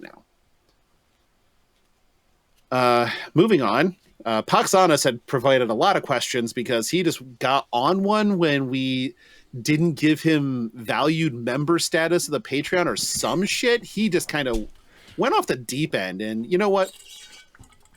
Good friend of the show and valued member of the Patreon, Paxanas asks, Hey, Charmers, we all know that a pirate class is happening one day, and I have it on very good authority that there will be a wench talent. Thoughts on what that might look like? All yours, buddy. See, this is why I was mentioning the YouTube thing earlier, right? Because you need the visual. I can't say, like, just look at my co-host and then have, like, people need to see it. Oh, fuck you so much. God damn it. All right. But tell me I'm wrong. I can't. That's the problem. Okay. Like, you don't even need to shave the face. I'm so pretty. You can just put me in a bodice-busting dress, and guess what? I can carry some tankards. I can make this ship happy. Like, I can wench it up. I have no problem with this. I have the skills to pay the bills when it comes to wenching it up. Like, let's go. So I guess that's the answer. Alex, when are we getting a pirate class? I don't know. Are we? So I guess this. I mean, you guys talking about pirates. I just think of the Be More Pirate book that my partner's been trying to get me to read about how like thinking like a pirate just generally in everyday life makes everything easier. So I think we should read that book. Just reminded me that. No, I mentioned earlier. I kind of circle back to this. I don't know. I tend to make sure I don't know what's coming. Being that whenever I'm out and about, I'm always public facing. It's easier not to accidentally say something if you don't know anything, and kind of can preempt like, and also you get to speculate and have fun because you can preempt like you say every conversation. I actually don't know, but what wouldn't this be cool? And maybe I'll accidentally stumble onto something, but it's done in the innocent, most popular, like an innocent, casual conversation with people where we're just chatting about what would be cool. And it kind of harks back. I used to work on Star Wars games, and I'm a big Star Wars fan. And it was during lockdown. It was one of the some kind of coolest, but also like worst experiences of my life. Was like for whatever reason, our contact over at LFL was a little bit more loose-lipped during his 8 a.m. call, his 8 a.m. with us, and our like midday call, whatever it was when I was in Minnesota, and maybe it was a 10 o'clock call where we'd do all the licensing approval stuff. And it was just me left with the licensing manager and one of the producers. And at this point, like the second season of Mandalorian hadn't come out. And he started talking about conversations with Katie Sackhoff and things like that. And I'm like, okay. Like, so like, and then he like, by the end, like midway through this conversation, like, I'm pretty sure I've just got the entire, like, second season outline kind of explained to me here. And I was like messaging my license manager going, do I still need to be on this call? I don't want to be here. I just like, can I duck out? Like, she's like, yeah, you can go. And I was like, wow, like, well, that was really cool and nice thing to have. I didn't want it because I was nervous for so long that I was going to do something or say something. And it kind of took the shine away from the excitement of being a fan and watching it kind of come out. So my job doesn't need me to know what's coming. Unless it's like I knew about First Strike because it's important to me and what I'm doing. Like if it's a product that's designed for what I'm trying to achieve, then the studio's been fantastic at making sure I know what's going on. If it's a pre-release of something that we're getting, like we had the First Strikes, or if we're getting it on launch day, like the Azalea decks at Gen Con, like it's good for me to know so I can plan and be involved with it.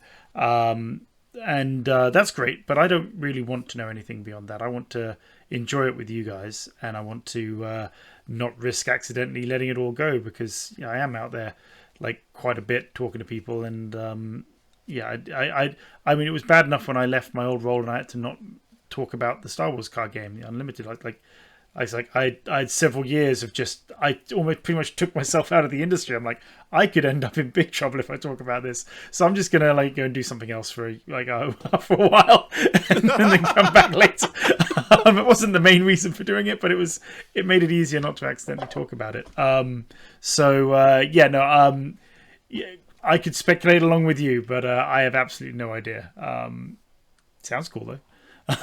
Yeah, plunder, booty, whatever. Like we can get up to some nonsense. It'll be fun. I mean, sure. Whatever. Yeah, sounds great. Next one. Well, it's also would make DM Armada happy. Which I don't know if you have had a chance to meet Steven yet, Alex. I think but so. Okay, he's one of my favorites. He's a fun human, good time, snappy dresser. good hair, like all the things you really want. Great accent.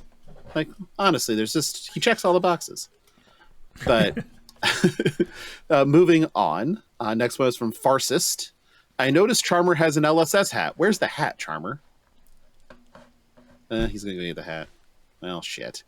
That is not going as planned. I was expecting a snappy answer. Instead, he's going and getting the hat. There's his LSS hat. Try harder, I'd say. You know what? You need one of the big hats, like one of those giant hats that people get that look really stupid. You need one of those. How does the hat feel? And do you think smooth? Buttery smooth. And do you think LSS should start doing merch now or near future now that there have been a few years under their belts with the game? Which Alex can chime in on that because you had merch. Yeah, we do. I've got the Stanley Cup from Gen Con right here. We as part of the show offerings and the and even the Premier Play side of things, where you've seen the hat on booths and t-shirts and 100% merch is very much here to stay. I already have a couple of t-shirts and a mug and a hat and from the short time I've been here, so expect there to be more stuff coming along. I know possibly the most asked question is about merch when we're at these shows, from when franchise players come over, like when can we get this? When are you doing that? Like that, they are the most asked questions, and I don't want to say specifically because there may be things we're currently working on. Not that there's any samples off to the side or anything like that, but there are things we actively want to include in what we're doing, and so there will be more. The hat's cool. These have been insanely popular. They sell out insanely quickly. The t-shirts were always good. And the hoodies, loads of those. I mean, it was kind of interesting. So when I went to Barcelona to sign my contract at Worlds, and that's when I started working with the company, and they gave me an LSS hoodie. I was like, cool. And I thought, this is great. So I'll be able to figure out who works here, and I can go and say hi, except they were selling the LSS hoodie. And so luckily, the first person who came up who was someone I knew was wearing one, and I knew they didn't work at LSS. I was like, oh, this is a product. Cool. No, that helps me make sure I don't just start talking to somebody who's really confused about who I am and what I'm doing. But they're great. Those hoodies are really good. They've been really popular. So,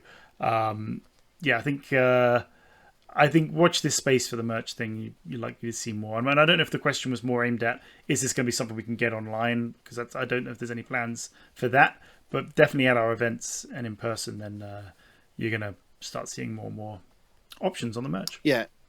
We have the fan base of the Fappers are legion, and they are incredibly loyal for whatever reason. And I would not trade them for the world, even though the channel in our Discord that lights up the most frequently is the Pickle Posse, which is literally an entire channel dedicated to talking about fucking pickles. But anyway, and we mean dill pickles, not even good Indian food pickles, where it's pickled everything. Instead, it's just literally pickled cucumber, and that's the only thing they talk about. It's atrocious. But I made it for our good friend Elaine, who is obsessed with pickles, and then it just kind of blew up. Everybody now just goes to the pickle channel for whatever reason they go to the pickle channel. Anyway, I digress. But we also have a really huge mix of casual players and competitive players. So some of our listeners may not know that merch is being sold at events because they don't make it to a lot of events. They haven't been to an event since, Barcelona was really the first time that there was a merch booth.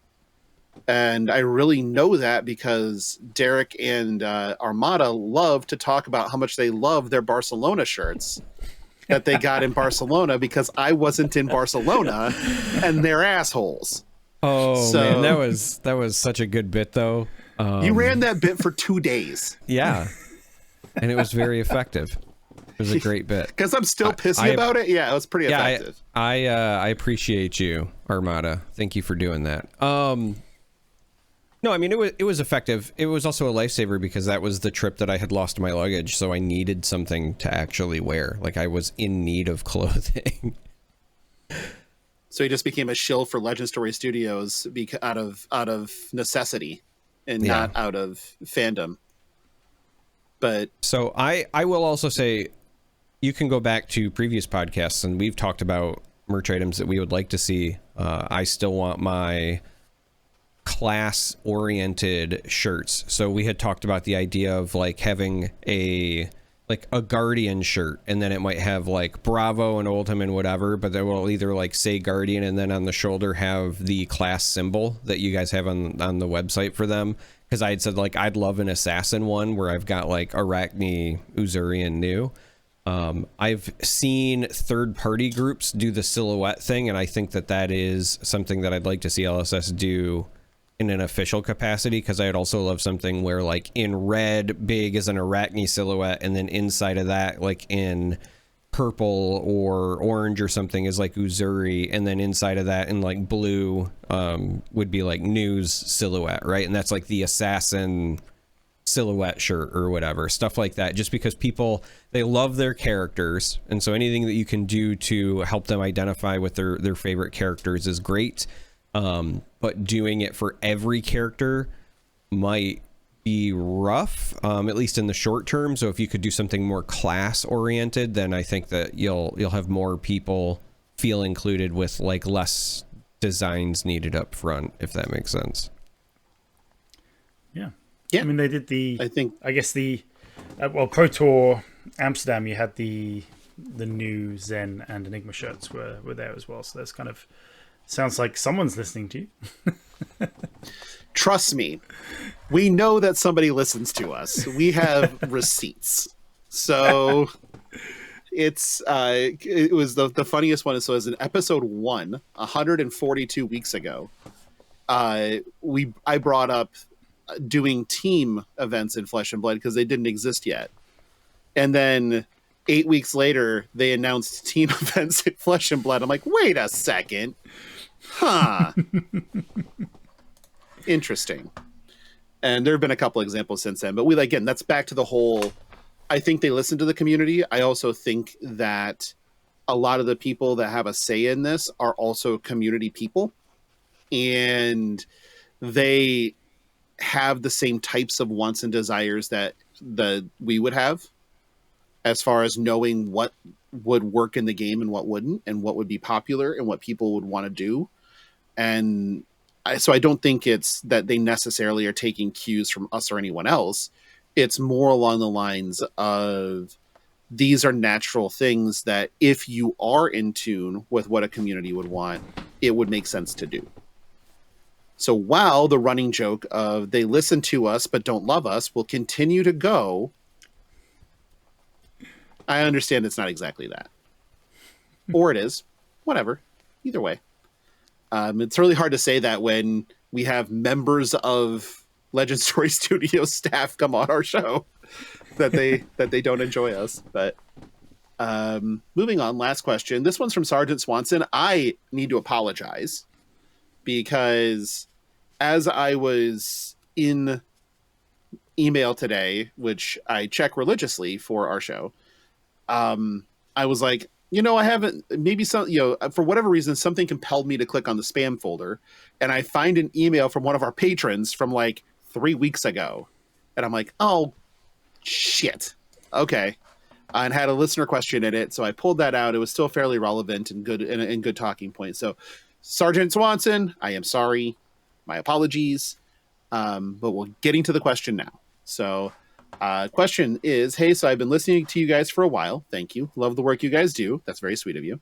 Anyway, I want to hear your guys' take on the Living Legend point system. I like the system, but it feels like heroes are trying to beat Starvo's speedrun record, and I'm a mid player.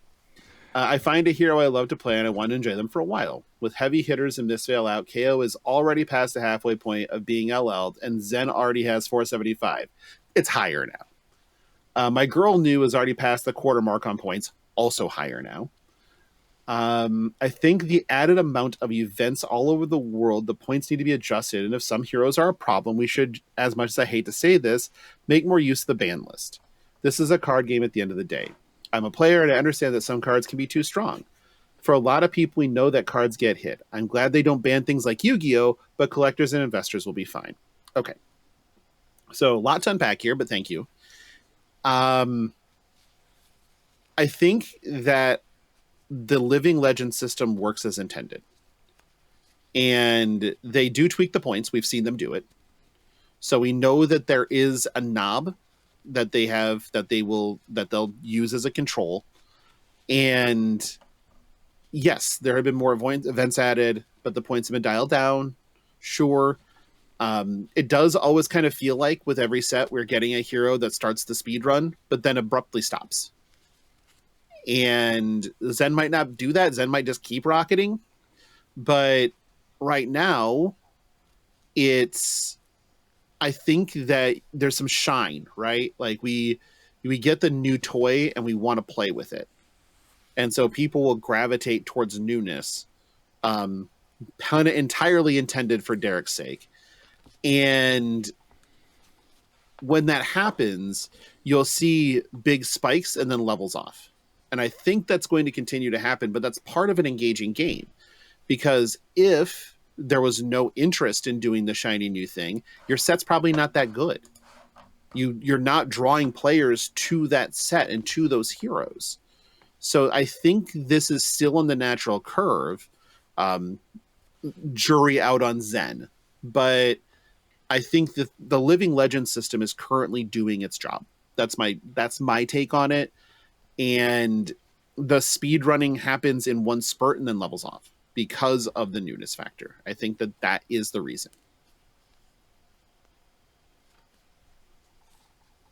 I think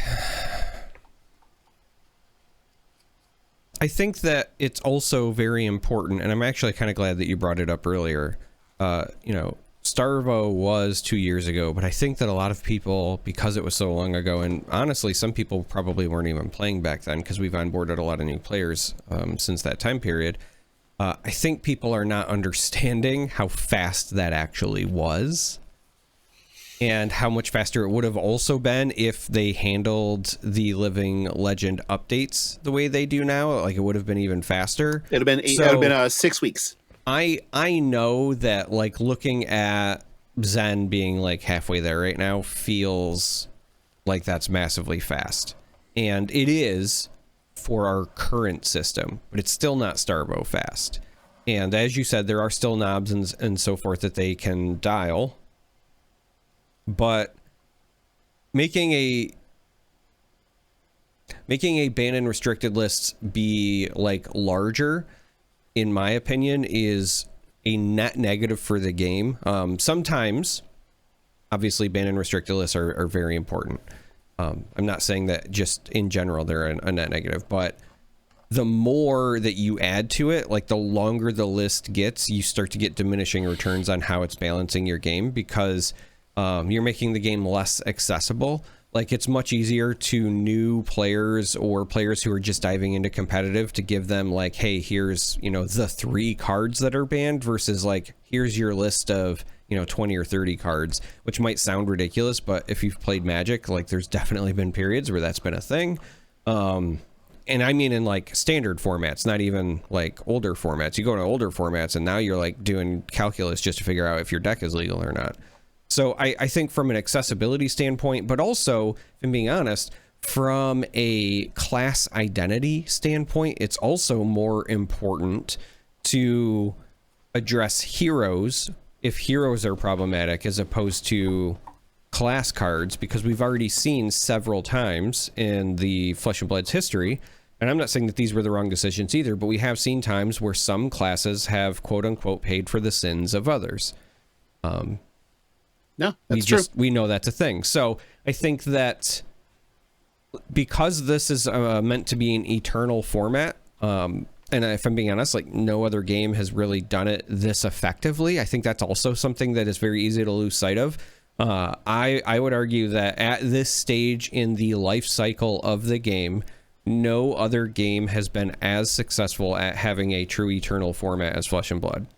It's not been perfect, but the reason most other games don't do it and they just do like, hey, we're gonna do a ban and cycle sort of thing, where you're cycling out sets after a certain period, is because like that's just easier to do than doing the eternal format.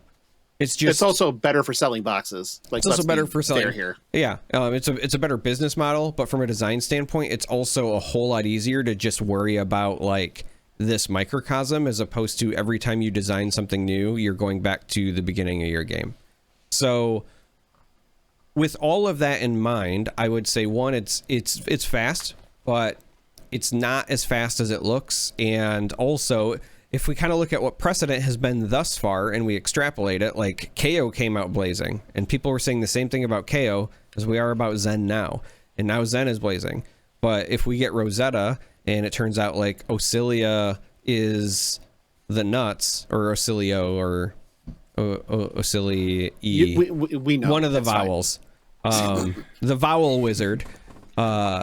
The vowel wizard might be bad for the bowels of his opponents, and he could start racing up the chart, and then we'll get something new, and then we might find that the new norm is that something new comes out and it's pretty, hot off the presses because it's new and shiny, and also it's, good. And it's also one of those things where it's not just that it's new and shiny and the deck is good, but there's also, as much as it takes for people to like pick up a deck, I think it takes more reps for people to learn to play against it. Right? Because a lot of people are trying to solve the cool new puzzle, but it's really just like the hero specialists and the class specialists that are trying to dig in and say, I just want to beat whatever is perceived as the best thing. And that's why we see things like Uzuri do really well in Amsterdam, because somebody was like, you know what? I think that my class can actually handle this, but it wasn't, hundreds or thousands of people trying to crack that puzzle. It was a significantly smaller group. So ultimately, I really feel like it's kind of too early to tell, and there's a lot of knobs that we can push. But I think that right now all signs point to it's at a minimum going in the right direction. And I don't see anything to like make us go off course at the moment. To echo Logan, big trust. Big trust. That is the mantra. Big trust. Alex, I know that, you've worked in a lot of different card games, and we had a discussion at Gen Con about the uniqueness of Flesh and Blood. And I think one of the things we didn't talk about was the Living Legend system. Within your experience in card games, like how unique is this, and what's your initial impression of this as a solution for powerful decks? Oh, I think it's a beautiful setup. It was one of the things that drew me to it. So that, again, working on a different game when it came out, which had its own similar-ish style, but the game was very different. But it had a similar Eternal style where nothing was going to rotate and it was going to be balanced by performance. But it didn't do it anywhere near as elegantly as the Living Legend system does. And I was put off other games when Banhammers came down pretty hard because of, honestly, development and decision mistakes that the companies were quite honest about it, but it kind of made me go, nope, I'm done. Like this is too heavy, too fast, too much. I'm selling out. I'm finished. And I like that we don't have that. I like that we have this scoreboard style rotational system where actually it's a reward. Like it's an earned thing to becoming Living Legend. It's not something that's like, this is a bad thing, it's a ban, you've been banned, naughty. It's congrats, you're welcome to the winner's circle, you're now an elite, you get to take part in the elite events with all these other elites. Congrats players, you've managed to do this. It's a positive reward. And that is very different to how it's perceived with other games. And I think that's a really, really powerful thing to have. You guys were talking about like it's a speed run. So while there's going to be lots of people sat here going, oh, it's a bad thing, we don't want to see the speed run, there's going to equally be people encouraging the speed run, like we can do it. Like, so you're entertaining different types of people and different types of play styles and what people want to get out of their hobby and their game, all within one elegant and very, very well managed system. So it was honestly one of the things that drew me to the game. That and the fact that it's in person and played in person, and that's the future of the game. That was very important to me when I was looking at what games I like to work on and studios I like to work with. Some of the other studios I've worked with have been moving in very opposite directions to that, which is fine. I'm more than happy and support and think it's a great thing. It's just not what I play games for. So no, this balancing system I think is it was when it came out, I was like, wow, this is impressive. Like, this is a bold statement. This is something quite impressive. And my kind of thoughts at the time was, I'm going to monitor that and see how it goes. And I think it's been ultimately a very successful piece of tool, so I should say, for the developers to use. And I think again, I'm not involved in any of it. I don't have any decision making. Like, I don't know what goes into the decisions and how they work it and where the numbers come from. And I'm pretty sure it's very well data driven. Like, they get a lot of information from the back end on how things are doing and which decks are doing well. But it's great. I love it. I think, sure, I mean, no system's ever going to be perfect. I'm sure if I ask 100 people what they think of it, you'll get 100 different opinions. But that's also what's great about it, right? Like, it's a conversation point in its own right, and it's not as painful as some of the other conversation points that other games have, and it's nice like that. Yeah, I think that's always been one of the pieces of Flesh and Blood that's always been endearing to me, is that every time I describe something about Flesh and Blood to an enfranchised card player, somebody that's played a lot of TCGs or currently plays TCGs or whatever, whenever I describe something, it just ends up causing more questions. And it always becomes a broader discussion. It's not like, oh, okay, I get it. It never ends there. It's always, now, wait a second, what if? And then, it just keeps evolving like that. And it's because of how unique it is. It's because of, it's really, and I say this, a lot, it's the first real innovation in the TCG space since 1996, which was Decipher Star Wars. It's really the first pure innovation where it wasn't taking from something else. It is just its own thing. And I think that is underappreciated in the space, because sometimes we don't always have people that have enough of a historical lens towards how things were in 1996, right? A lot of people playing the game weren't born in 1996, or were not aware of TCGs in 1996, or what have you. So I always think it's very interesting to have those conversations with people, and again, it really does engender more conversation, and it's fantastic. I love it. Yeah, I think thanks for making me feel old with that statement as well. I'm right here. I did this too. Well, I don't know.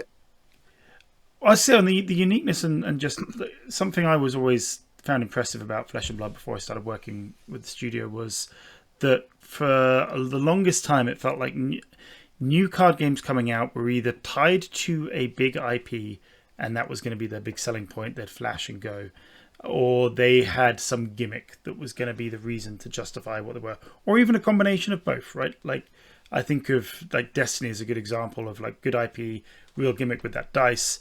But like, I think what Flesh and Blood did when they came along was, it wasn't a gimmick. It was good design. It was good ideas. It was good execution.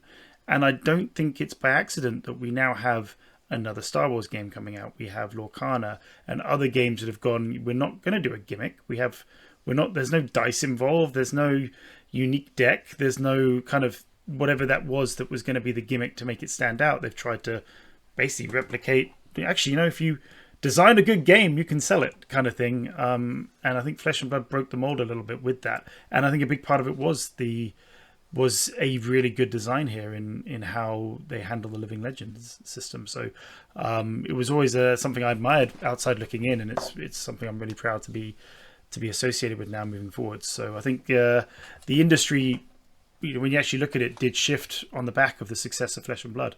So I think there's a lot of credit. It should go up the chain to those involved with the initial design, the concept, and everything that's happened since. Yeah, couldn't agree more. Well, you have a flight to catch, so let's start getting out of here and thank some patrons. Derek, is it time to thank the patrons? Yeah, we should pug our patrons. We should pug the patrons. We always should pug the patrons. So we'll start with our associate producers. We have Andy, Sindra, Jacob, Kenny, Larry, and the Salty Sea Cat.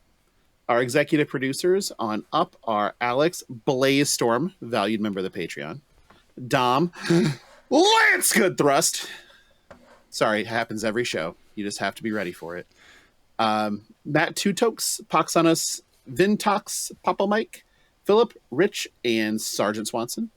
If you are interested in becoming a patron of Flesh and Pod, you can go to patreon.com/fleshandpod. The link is in the show notes. There's like 6 tiers or some shit. I don't remember.